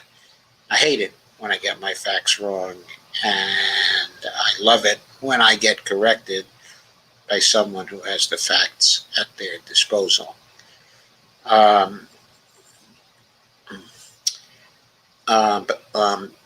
I know what I was thinking of. I was thinking of the bombing of, the bombing, of Letelier, and Ronnie Moffett in that car in Washington, D.C. I was thinking of that, and I was actually mistaking Letelier for Salvador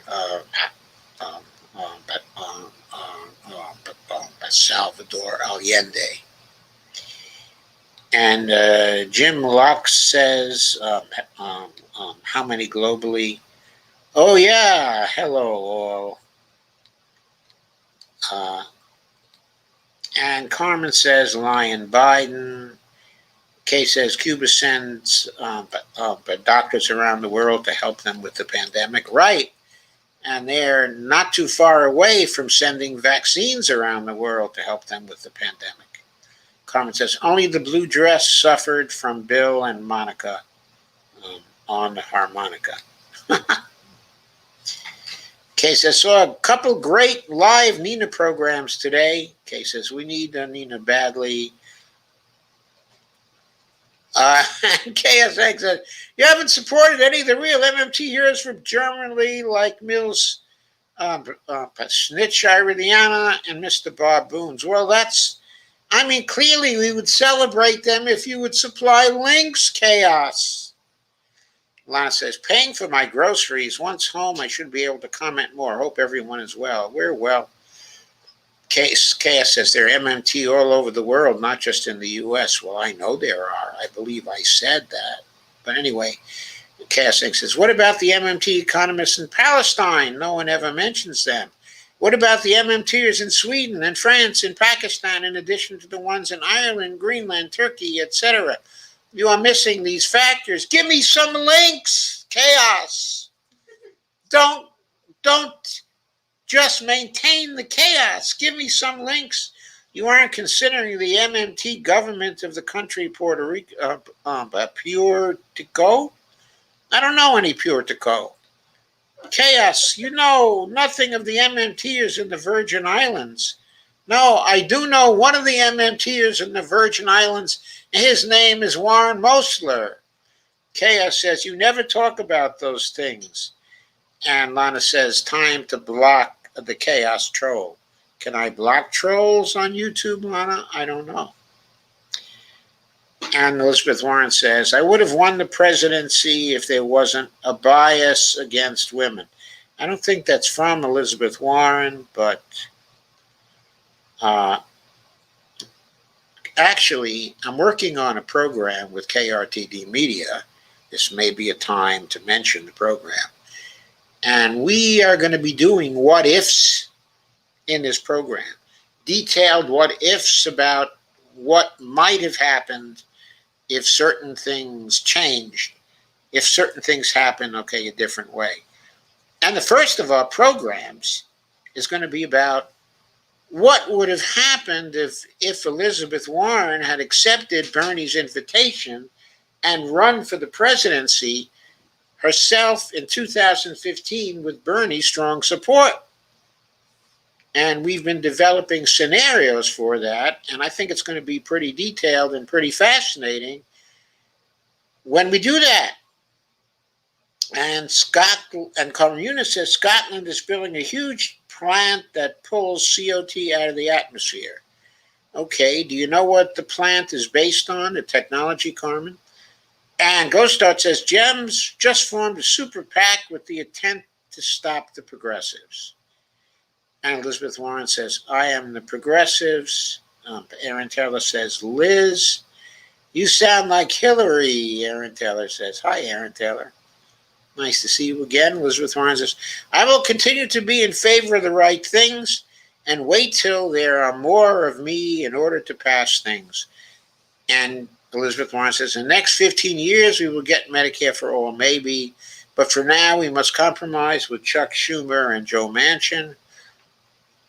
And she says, eventually, we will have all the numbers to fight out today. There's nothing we can do besides give speeches. Ghostart says, ooh.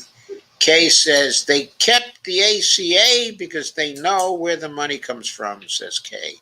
Elizabeth Warren says, one day progressive policies will pass, but we must be patient and wait at least 15 years. Sorry, Elizabeth Warren, I don't think I've got 15 years. Elizabeth Warren says, actually, Bonnie and I think we have 40 years, but that's another story.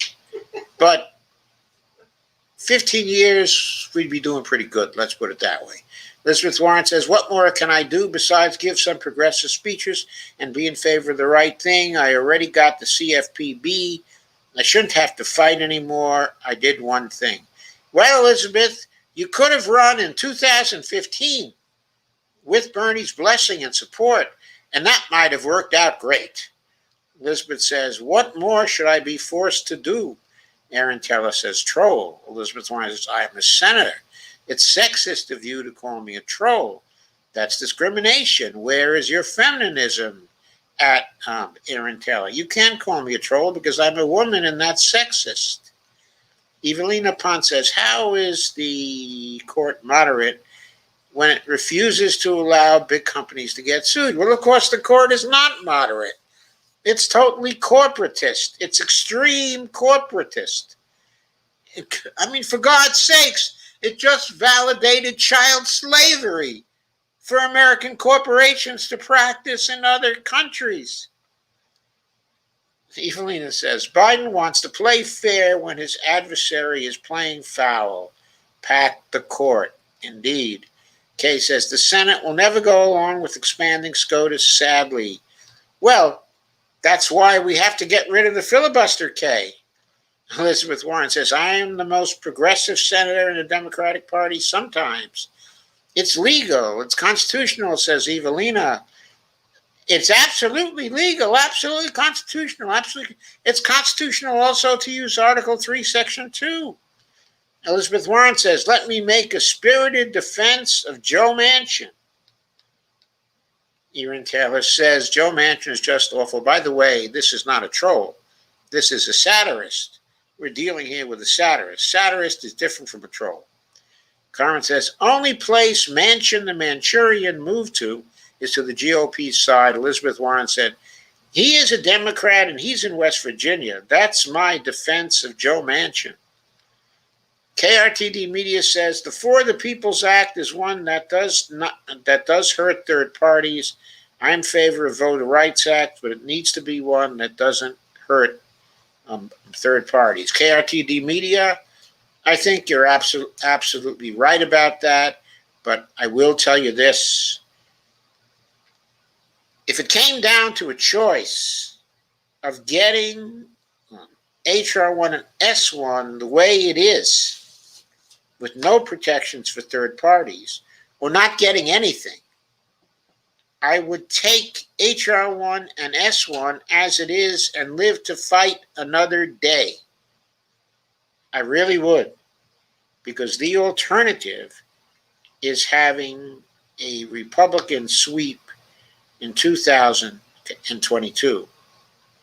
Our very existence is dependent on that not happening. Not happening. Because we have no more time to respond to the climate emergency. Sorry, KRTD Media, that's the truth. And that's actually Shane. He says, it allows parties to give too much money to their candidates. By the way, Shane is my partner in the What If series that we're going to be doing. Ghostart said, anyone else had freaking fireworks already going off for weeks? KRTD Media says, I have. It can get annoying.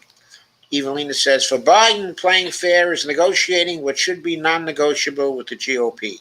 Is that fair to those to whom he made promises and voted for him? No. Of course it's not fair. Kay says, no, it sure isn't, Evelina Pont. And Ghostart says, speaking of Q, Trump will thin-skin bad all Q paraphernalia today. Evelina says, totally unfair, even underhanded. Aaron Carroll says, I haven't heard any fireworks. It's been peaceful.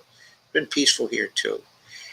At KRTD Media says, where are you located? KRTD said Steve Gonzo. And KRTD Media said New York. Matter of fact, I believe Brooklyn, Shane, isn't it? And Ghostart said, every night here in Ohio. KRTD Media said, damn. KRTD Media says, hasn't been every night here, but it's happened almost every night. KRTD Media said, one time in the morning, it's lawnmowers all day, fireworks all night, obedient little patriots. Evelina said, MMP tweets don't appear to be a debate, but likely interference, and noise. Well,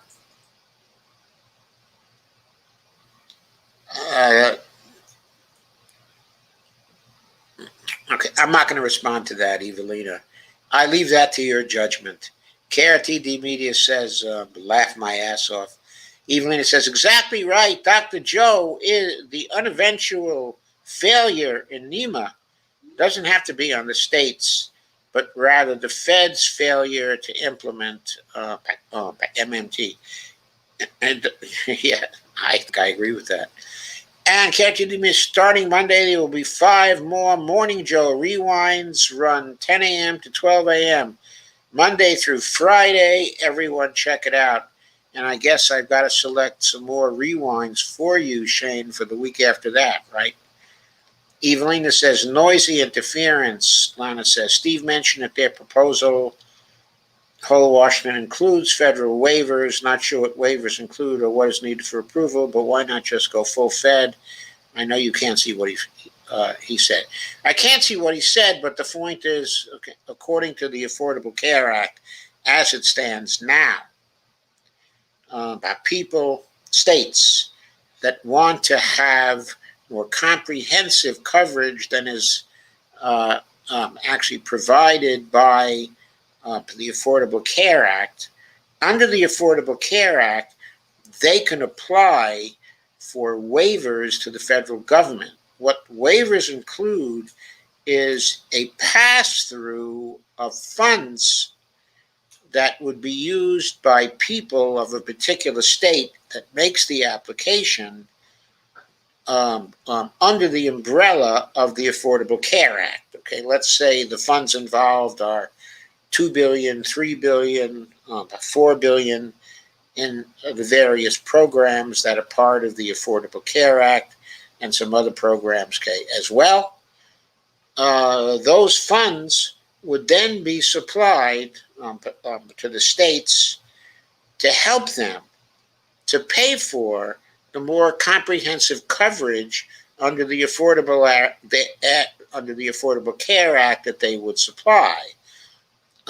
Those waivers have to be approved by the Secretary of HHS, in this instance by Xavier Becerra.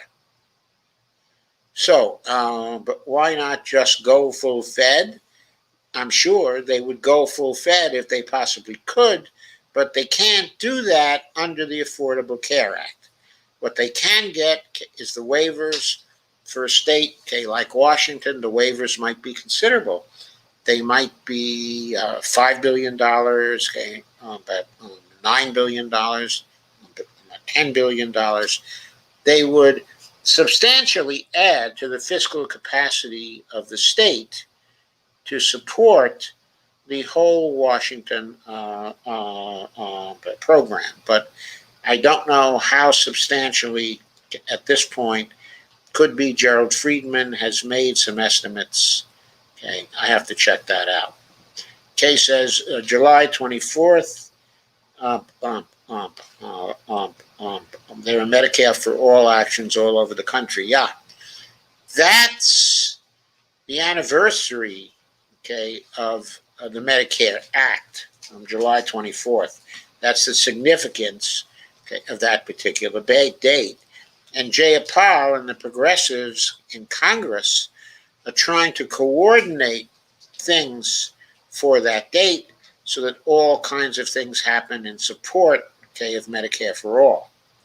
What exactly they're doing, we do not know, because we've not been let in on the secrets for some reason. Evelina Pons says, is this a case of self-sabotage by MMT groups, or is it an imposter outsider? It's not an imposter outsider.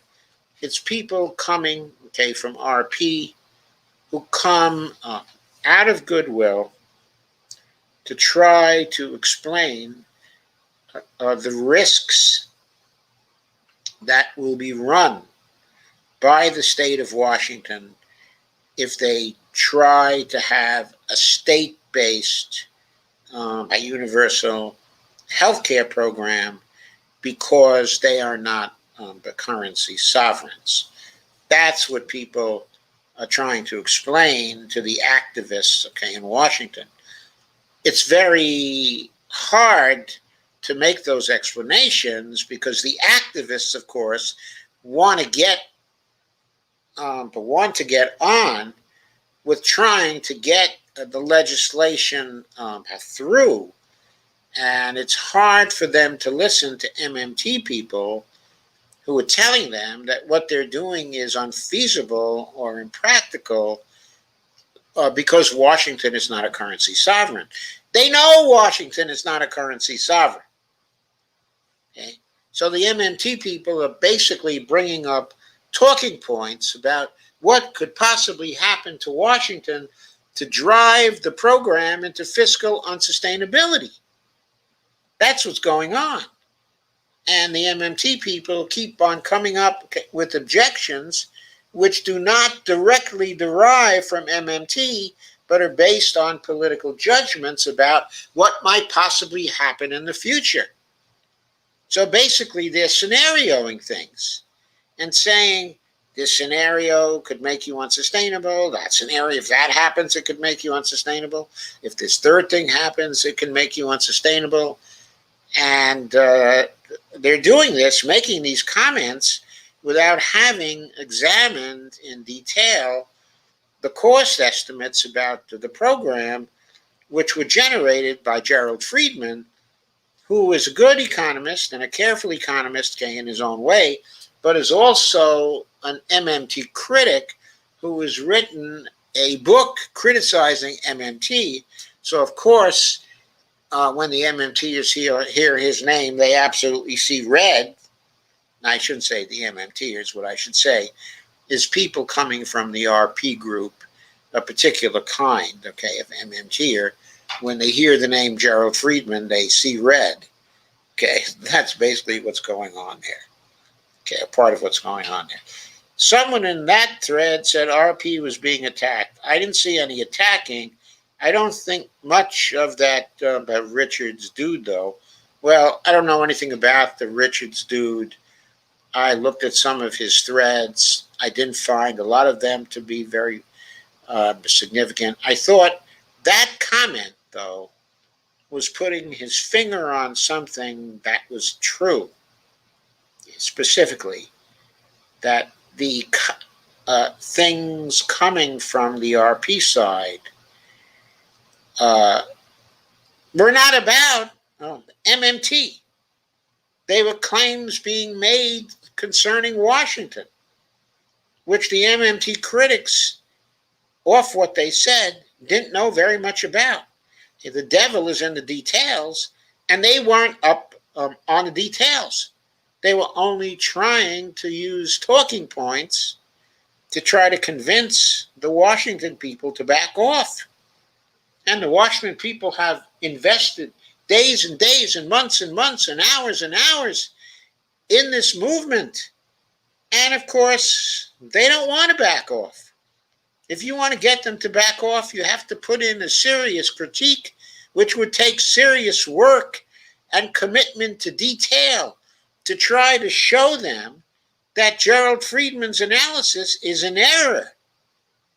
And nobody wants to do that. All they want to do is direct these rather empty tweets at the activists in the whole Washington thread.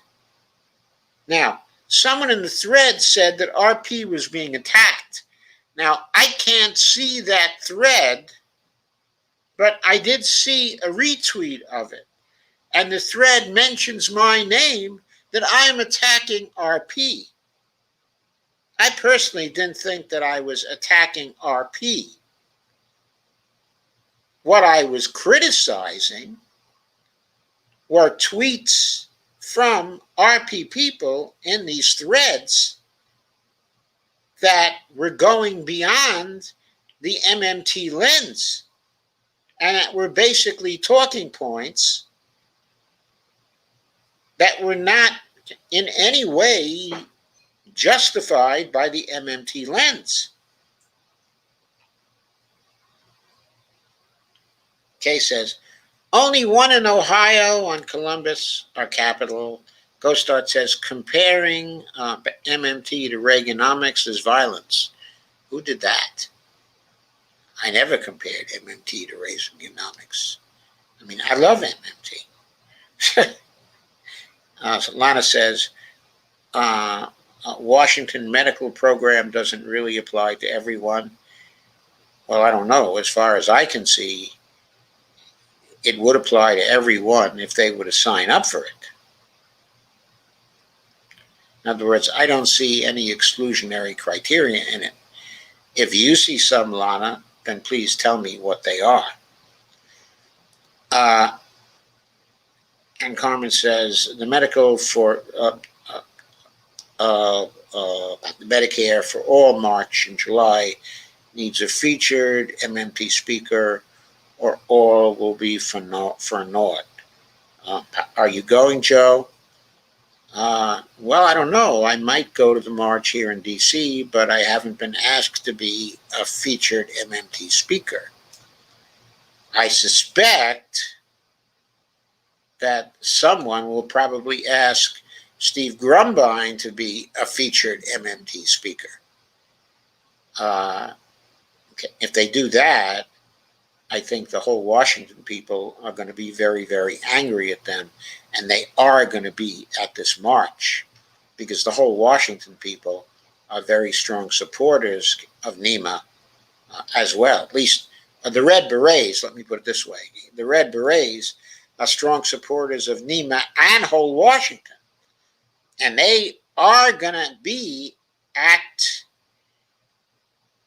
the Medicare for All March. In fact, I think Georgia Davenport, who is, I think, the main figure in whole Washington and who's in the Red Berets as well, I think she said that she was going to be there. So, but no one has asked me to be a featured MMT speaker there. If they asked me, I'll certainly go. Okay, but Lana says, I hate this keyboard. Lana says, I read that only people who contribute to the Washington Trust Fund for Medicare will be eligible. I don't have the details, but sounds like some, but may but fall through the cracks. But everyone will have the opportunity to contribute to the Washington Trust Fund. In other words, this won't be a Medicare for All program that has no premiums, but no deductibles, okay, and no copays, because it's a state-based system, okay, and the state can't afford it. Now, I understand there will be exemptions for poor people, but it sounds like it's that kind, okay, of situation. Okay, but no, it's not going to be a duplicate on the state level of H.R. 1976. Why? Because Washington isn't a currency sovereign.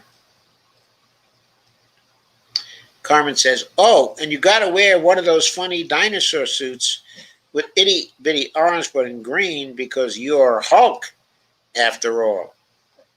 Thanks, Carmen, but no thanks. And Lana says, yes, Jeff Denton is another one who does not argue in good faith. Same, okay, as Richards. Well, I don't know. Jeff is often here, and he usually seems to argue in pretty good faith. I mean, I don't have any special objections to Jeff Denton. Okay, it's interesting. Okay, there are reasons to believe that some people on the whole Washington side are not arguing, okay, in good faith. But there are also reasons to believe that some people on the MMT side from RP are not arguing, okay, in good faith. Now, I'm not saying that anybody is not arguing, okay, in good faith.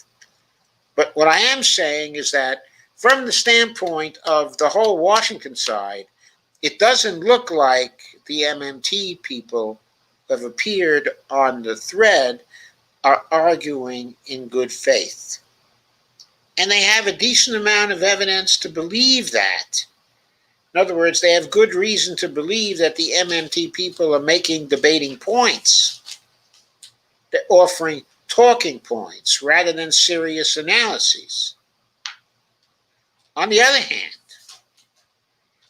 there's good reason for some of the MMT people to believe that some of the responders from whole Washington are also using debating points and are not arguing in good faith.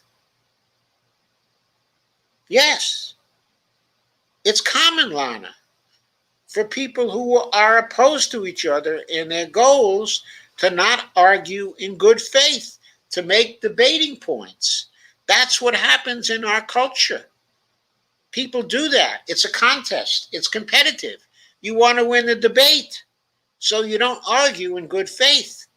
It takes discipline to argue in good faith. What does arguing in good faith mean? It means you don't use labeling. You don't use ad hominem attacks. You don't use logical fallacies. You try to accept the strongest case from the other side, to formulate the case of the other side in as strong a way as you can. That's what happens when you're arguing in good faith. If you want to know what it takes to argue in good faith, read Karl Popper. He will give you criteria for arguing in good faith. Nobody there is arguing in good faith, in my view. No one is observing the civility rules in the exchanges and comments that you see. And even when it says, great intervention, Dr. Dunn, the Washington tweets, I guess I get their perceived predicament But as you said, their entire premise, okay, is wrong. Well, that's my view.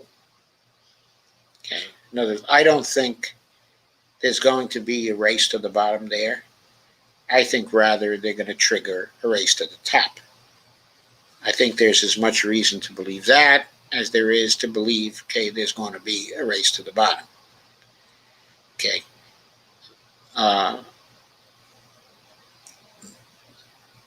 Okay, now as far as the premise, the major premise of the MMT people is concerned, that's right. It's that there is a fiscal sustainability risk there because the state of Washington, okay, is not a currency sovereign. But there are ways to strengthen the state of Washington in relation to fiscal sustainability. One way, of course, is to get those waivers from the federal government so you've got some help from the federal government. Okay. A second way is to start a state public bank, okay, in Washington and try to get that state public bank into the Federal Reserve System so that state public bank cannot fail. Then you have the state public bank, which the state owns, give credit to the state of Washington to help it run deficits. Oh, by the way, it would be useful if the state of Washington took away any constitutional prohibitions against running deficits. That would be useful. That would strengthen them if they had a state bank. That was part of the Federal Reserve. So these can help to make them more fiscally sustainable. Also, active lobbies in Washington trying to get various kinds of revenue sharing funds for the state from the federal government would also help Washington, organizing many states together in the context of the National Governors Association. Make that a vital and important group to lobby Congress again. That would strengthen the effort, okay, in Washington. Evelina says, danger, danger, young kid about to debunk, but not quite learned MMTers. Evelina says, laugh out loud. Carmen says, a little tip.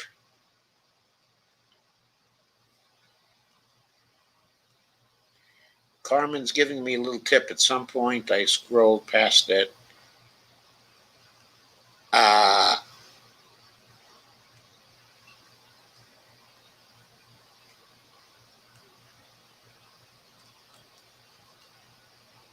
Carmen says, Bonnie is still a spring chicken.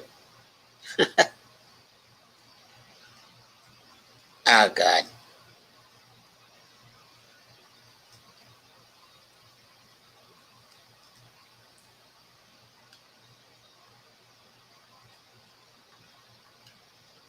Okay, so Carmen says a little tip at 10:39. Having an ear ahead for 3 days, put some hand sanitizer on some tissue and place it in my ear, and it feels like it's going away since about 45 minutes ago. Oh, so you had an earache? Okay, an ear ahead. I'm not sure that's in your head. Very interesting Twitter thread. Good stuff. Solana says, that tweet from Shenandoah Valley was insulting. Well, it was kind of fun, wasn't it? It was kind of fun. I didn't find it insulting. It was fun for me. So Aaron asked, is that Poti? I don't know, Aaron. I don't know. It could be anybody from the Shenandoah MMT group. Carmen says, no, I made it up about Cuba being the definition of the resilience in the dictionary. It was my poet wannabe coming out. Great stuff, Carmen. Evelina says, well, I know that Cuba pegs its peso to the dollar at 25 to 1. It needs the dollar to buy abroad. So there it is. It's not a monetary sovereign. If a country pegs its money to another country's currency, it is not a monetary sovereign. That's one of the criteria for being a currency sovereign, that you allow your money to float. So Cuba is not a monetary sovereign, but still has maintained a national health service since the early 1960s that covers everybody in Cuba. And they have quite good health care in Cuba. They really do. That's one thing they really have there. So that's interesting. They've been fiscally sustainable, even though they're not a currency sovereign, for 60 years. They've been fiscally sustainable, have a national health service, healthcare supplied by the government when you need it. By the way, I believe it doesn't cost anything. But Bonnie says pharmaceutical prices are good too. Evelina says, I believe Cuba is sending its first batch of Abdala. That's one of their vaccines. It's the more effective of their two vaccines to Venezuela. That's wonderful news. Alana says, what ifs sound interesting. Yeah, I think you're going to find the Warren case to be fascinating. It's going to be a multiple episode series. The episodes are going to be about an hour, in length. And I think you're going to find it fascinating. Fascinating. When I thought the whole thing through, well, I'm not going to give a preview of it, but some of you will find it shocking. I mean, I've always been a Bernie bro. In that sense, I've always been a Bernie bro. I loved Bernie in 2016. I loved him in 2020. Until he dropped out of the race without consulting all the rest of the Not Me Us movement. I still think he's fighting for us in his own way now. So I'm very, very pro Bernie. But wait until you hear about what we think would have happened if she had actually decided to run. I mean, you won't believe it. It's absolutely fascinating. Kay says, I don't trust Elizabeth Warren after war. I'm not sure what that means, but I don't trust Elizabeth Warren either. But it's not a matter of trusting Elizabeth Warren. It's a matter of analyzing how she would be likely to act with the pressures on her and how she would have done in a race against Trump. Now, I happen to believe that Elizabeth Warren would have matched up against Trump a lot better than Hillary Clinton did. But again, that's a little preview. We'll talk about that. We're scheduling things we hope to be in shape to start doing it in the beginning of July, which is not too many days from now. But we'll see. Carmen says, I posted Scotland article on my page. I'll fetch it in a bit. Thank you, Carmen. Evelina says, chaos. What would a country without a sovereign currency do, with MMT? Well, MMT is important for countries without a sovereign currency because it tells them what they cannot do. Also, some of the MMT economists, actually specifically Fadl Kaboub, have done a lot of work in trying to figure out what developing countries can do to try to advance and get to the point where they can be currency sovereigns. So MMT can be used for that. That's very valuable. CoStart says from January 1st, 2021, there is no longer a dual currency system in Cuba. Also, by the way, okay, about what MMT could do. The MMTers consulted, okay, in Argentina in the early 2000s. They consulted on what was that called? The Jefes program there. It was kind of a trial run for the federal job guarantee from their point of view. And when they did it, Argentina did not have a sovereign currency. But it still proved to be a very successful program in Argentina. So what I'm saying is that MMT economists can help developing countries by consulting for them on how to design a job guarantee program that will work in a non-sovereign country. That's very valuable service. CoStart says from January 1st, 2021, there is no longer a dual currency system in Cuba. The CUC was eliminated as part of Cuba's monetary reform. The Cuban peso is now the only official Cuban currency. That's fine, but the issue is whether the Cuban currency is still pegged to the dollar or not. CoStart. Also, from July 16, 2020, Cuba eliminated 10% tax in U.S. dollars. As of today, you receive 24 Cuban pesos for $1 US. Okay, that's fine, but are they allowing the value of the peso to float against the dollar and other international currencies? That's the issue. If they're doing that, then they probably are a currency sovereign as of now. Carmen says, Bonnie's still a spring chicken. Okay, Elizabeth Warren says, but I am a woman. I'm the most popular senator in the country. Ghostat said, what are your pronouns, EW? Palata says, Dr. Joe, didn't you say there is no number of Supreme Court justices specified in the Constitution?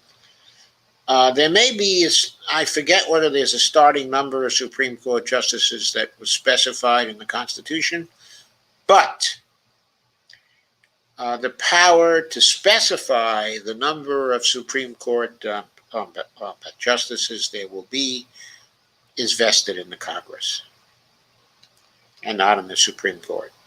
Elizabeth Warren says, my pronouns are female, praise me, worship me, I am important. Evelyn says, the satirist is hilarious, I'm still relevant. Elizabeth Warren said, I propose the wealth tax, isn't that enough? And Carmen says, I'm digging the What Ifs upcoming program. Senator Warren says, in theory, I am in favor of the right things. KRTD Media says, Queens. I'm sure you told me that before. Why do I keep thinking you're in Brooklyn? Shame. Somehow, I like the idea of being in Brooklyn. I don't know why. I come from the Bronx myself. Chaos says, where can I send info on all the MMT people you don't support? Just post it on Facebook. Post it as a comment to this thread or on YouTube. But post it not in the top chat, but post it in the public comments. And then we'll have the info. That's all you need to do. That's all you need to send, Chaos Inc. Kay says, Rump is in Ohio tonight selling his BS. Karma says, fireworks all night in Miami. Dogs are going nuts. KSA says, you must support the MMT people from other countries. Send me links, Chaos. Lana says, some idiots in Minnesota set fireworks in a supermarket off from the store. If I only had a brain, quote unquote. Evelina says, we can trust her only when she's trustworthy, which is only sometimes. How can she be trusted, Kay? I myself have written an amount of books on MMT and did a radio interview about 15 years ago on MMT. Oh, Chaos, you're lying again. Kay says, exactly, Evelina Pont. Chaos says, I am in Austria, the MMTer. And Chaos says, you never cited my writings. Well, give me links. Give me links to your writings, Chaos. I feel insulted. Give me links to your writings, Chaos. PSA, Detroit is flooded. Detroit got flooded. Evelina says, we're on the same wavelength on a lot of things. That's always welcome. Lana says, thank you for explaining the waivers. The waivers are, pass through the money to us. Pass through the money. Show me the money. Chaos says, I am the most important MMTer in all of Austria. Send me the links, Chaos. Send me the links, Chaos. I think that Chaos and Elizabeth Warren are the same person. Evelina says, I take back what I said about the Washington group tweeters. I do believe they're honest. Of course they're honest. There are a few of them who are my friends. Chaos says, support my work. I have been doing MMT-related things for over 40 years in Austria. Hey, schmuck, there was no MMT 40 years ago. Evelina says, don't follow Gerald Friedman, F-R-I-E-D man, no. Why not? Why not follow Gerald Friedman? Chaos says, but no one ever credits me. That's because you're a liar, Chaos. Ghost Art says, the MMTers need to at least take into account that Medicare for All saves dollars in their analysis. Yeah, Gerald Friedman shows or tries to show how many dollars it saves. What the whole Washington people were doing often was to say, hey, this will save between $5 and $9 billion, according to Gerald Friedman. Okay, and Laura Fielding is claiming it will save $12 billion. $12 billion compared to what they're spending now. Now, I don't even think that that's a very radical assumption. Okay, and I'll tell you why. Because Canada is spending about 11% of GDP. Why shouldn't whole Washington be able to get expenditures down to 11% of GDP? If they can get it down to 11% of Washington GDP, they're going to save a hell of a lot more than $9 billion or $12 billion. They're spending $79 billion there per year on healthcare. That's what the state of Washington, all the people in the state of Washington and the state of Washington spend per year on healthcare. $79 billion. $8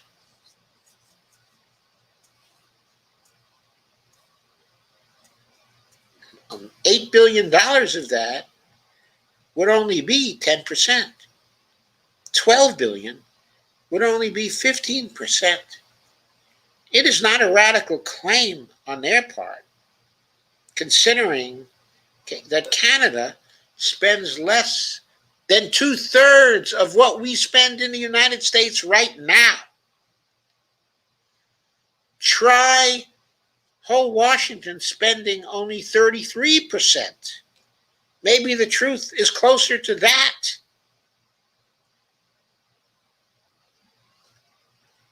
Ghostart says, not you, Joe. That Richard dude compared MMT to trickle down. Well, that is nonsense. Elizabeth Warren says, I am an MMT expert. Tell everyone how much MMT influences me. The reason I waited to make an endorsement because I needed to wait till the primary was over to endorse, so I didn't endorse the wrong person. Lana says, you are right, and I wish people would take a deep breath and make their case, but without emotion. I'm not good at this. Thus, I am staying out of that particular Twitter thread. Lana says, thank you, Steve. That is exactly why I cannot tolerate Richards. Yep.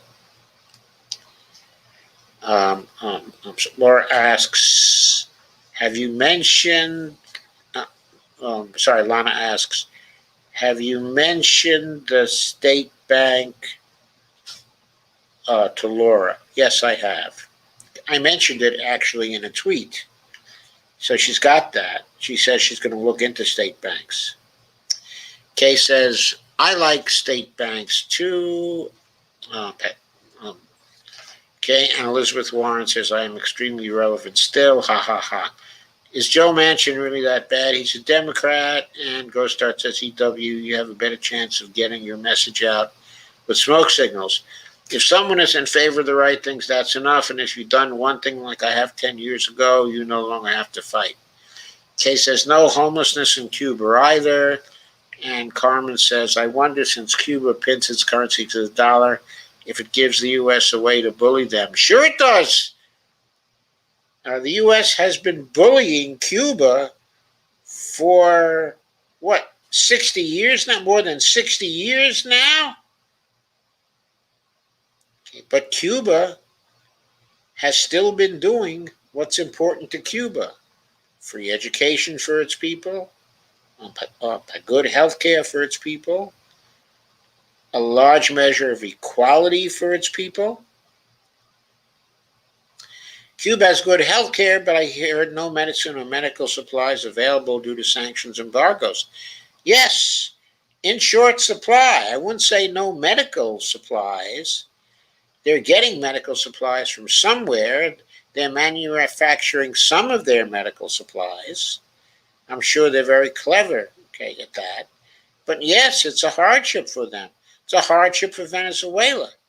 Evelina says, Friedman is a good economist, has been backing our economic measures in Argentina, but his criticism of MMT is not useful for the United States.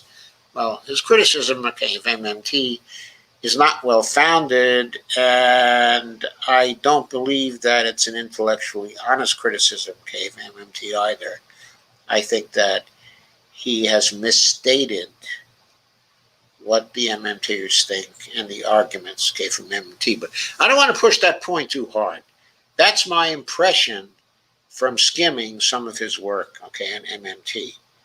I haven't tried to analyze it and take it apart, actually, myself.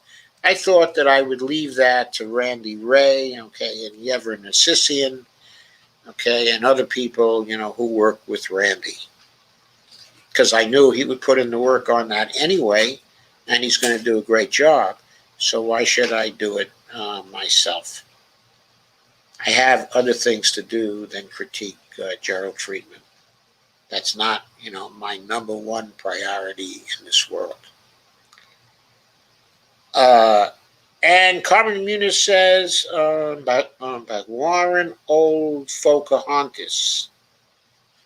Warren Old Pocahontas. It says, I was a keynote speaker at a small-scale event in Texas about 9 years ago.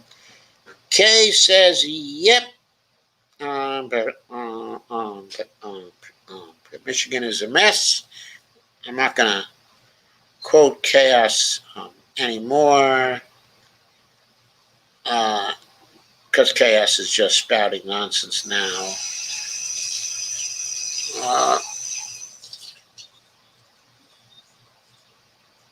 Chaos finally made a truthful statement.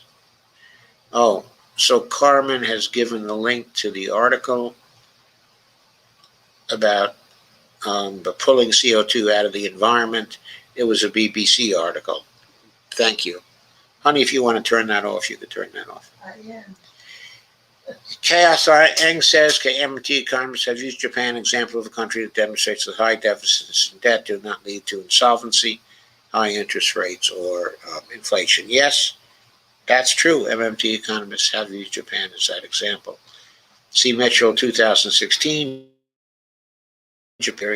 about the dangers, by government red ink is far from the reality. Yes, actually, the first Mitchell writings on that, the first ones I saw were in 2009. So MMT commentary on that is far older than 2016. Chaos says, according to Koichi Hamada, professor of economics at Yale University, the once obscure school of macroeconomic thought known as modern monetary theory has been attracting a lot of attention lately. Some, of course it has. Steve Wolfbrand says, hi. Chaos Eng says, by U.S. progressives such as Representative Alexandria Ocasio-Cortez and economists like James K. Galbraith now advocate including MMT in the policy conversation when others, including Ken Rogoff, dismiss it. Well, Kenneth Rogoff has been severely criticized by the MMTers since he first came out with his study in 2010, with the Reinhard Rogoff study. And they've been increasingly seriously criticized by MMTers, including myself, as time passed, and there were also very significant criticisms of Rogoff and Reinhardt by economists from the University of Massachusetts at Amherst. KSS is problematic and even dangerous, building on Aberlerner's theory. Not only builds on Aberlerner, it builds on a bunch of other people too. And, I know what Ken Rogoff thinks. I think Ken Rogoff is full of shit. Kay says, Cuba, I think he's always been full of shit. I don't think he's a careful economist. I don't even think that he's an honest economist. I think they jiggered their spreadsheet stuff to try to get a result that they wanted. Kay says, Cuba makes its own pharma as best they can. And Chaos Eng says, building on Aberlerner's functional finance, MT essentially argues that countries issue their own currency can never run out of money in the way private businesses can. No, it doesn't essentially argues that. It argues that countries that are currency sovereigns can never run out of money in the way private businesses can, or non-currency sovereigns can.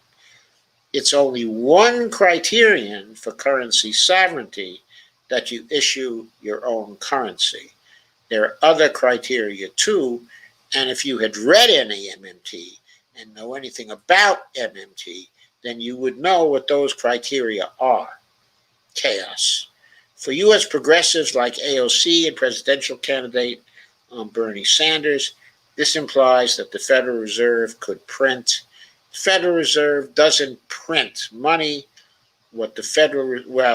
It issues a small amount of cash, a relatively small amount of cash that is printed by the mint, but most of the money that's issued by the Federal Reserve is in the form of additions to reserves in checking accounts.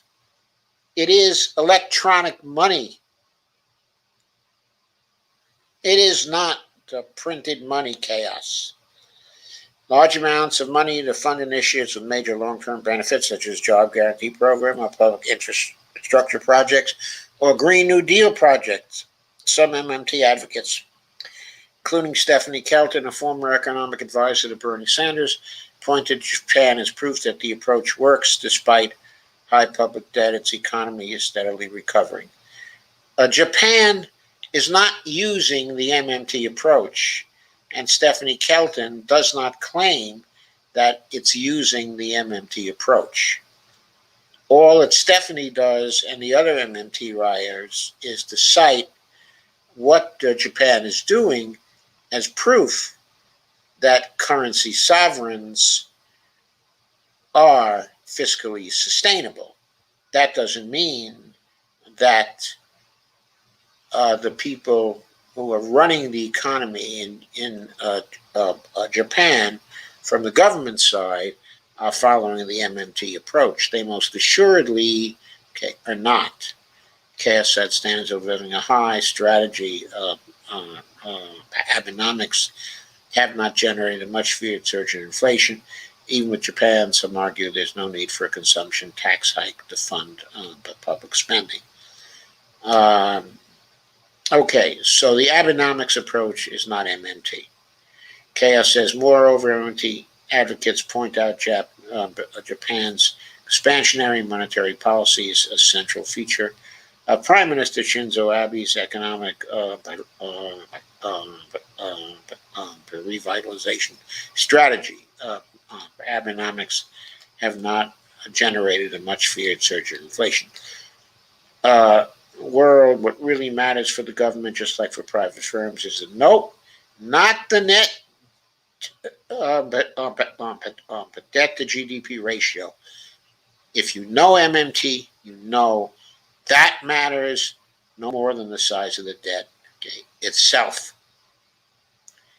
Neither the debt to GDP ratio nor the size of the debt at all matters.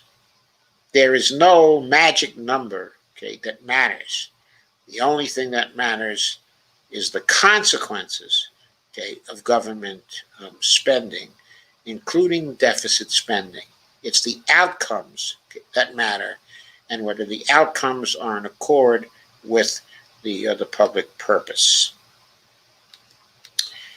And chaos goes on with more stuff concerning Japan.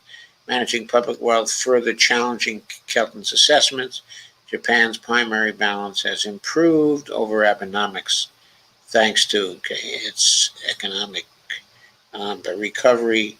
Equivalence, a government cannot stimulate consumer spending with debt finance spending because people assume that whatever is gained now will be offset by higher taxes due in the future.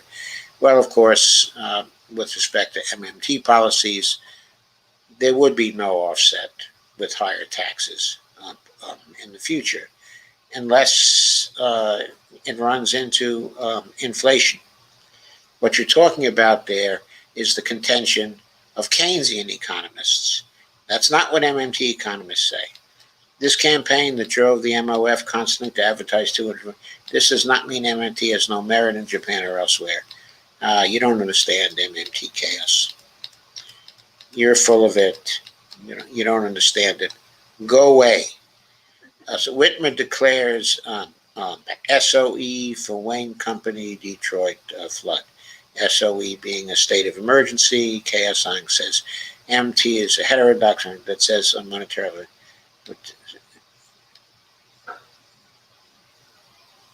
Well, that's right, but those are not the criteria for currency sovereignty. In other words, spend, tax, and borrow in a fiat currency that they fully control. It's important to tax in your currency. It's important to borrow only in your currency. But it is also important to not peg your currency to any other currency to let it float in international trading. Those are three criteria for monetary sovereigns. Kay says, thank you all for another great discussion. I'm tired and going to bed. I love you all.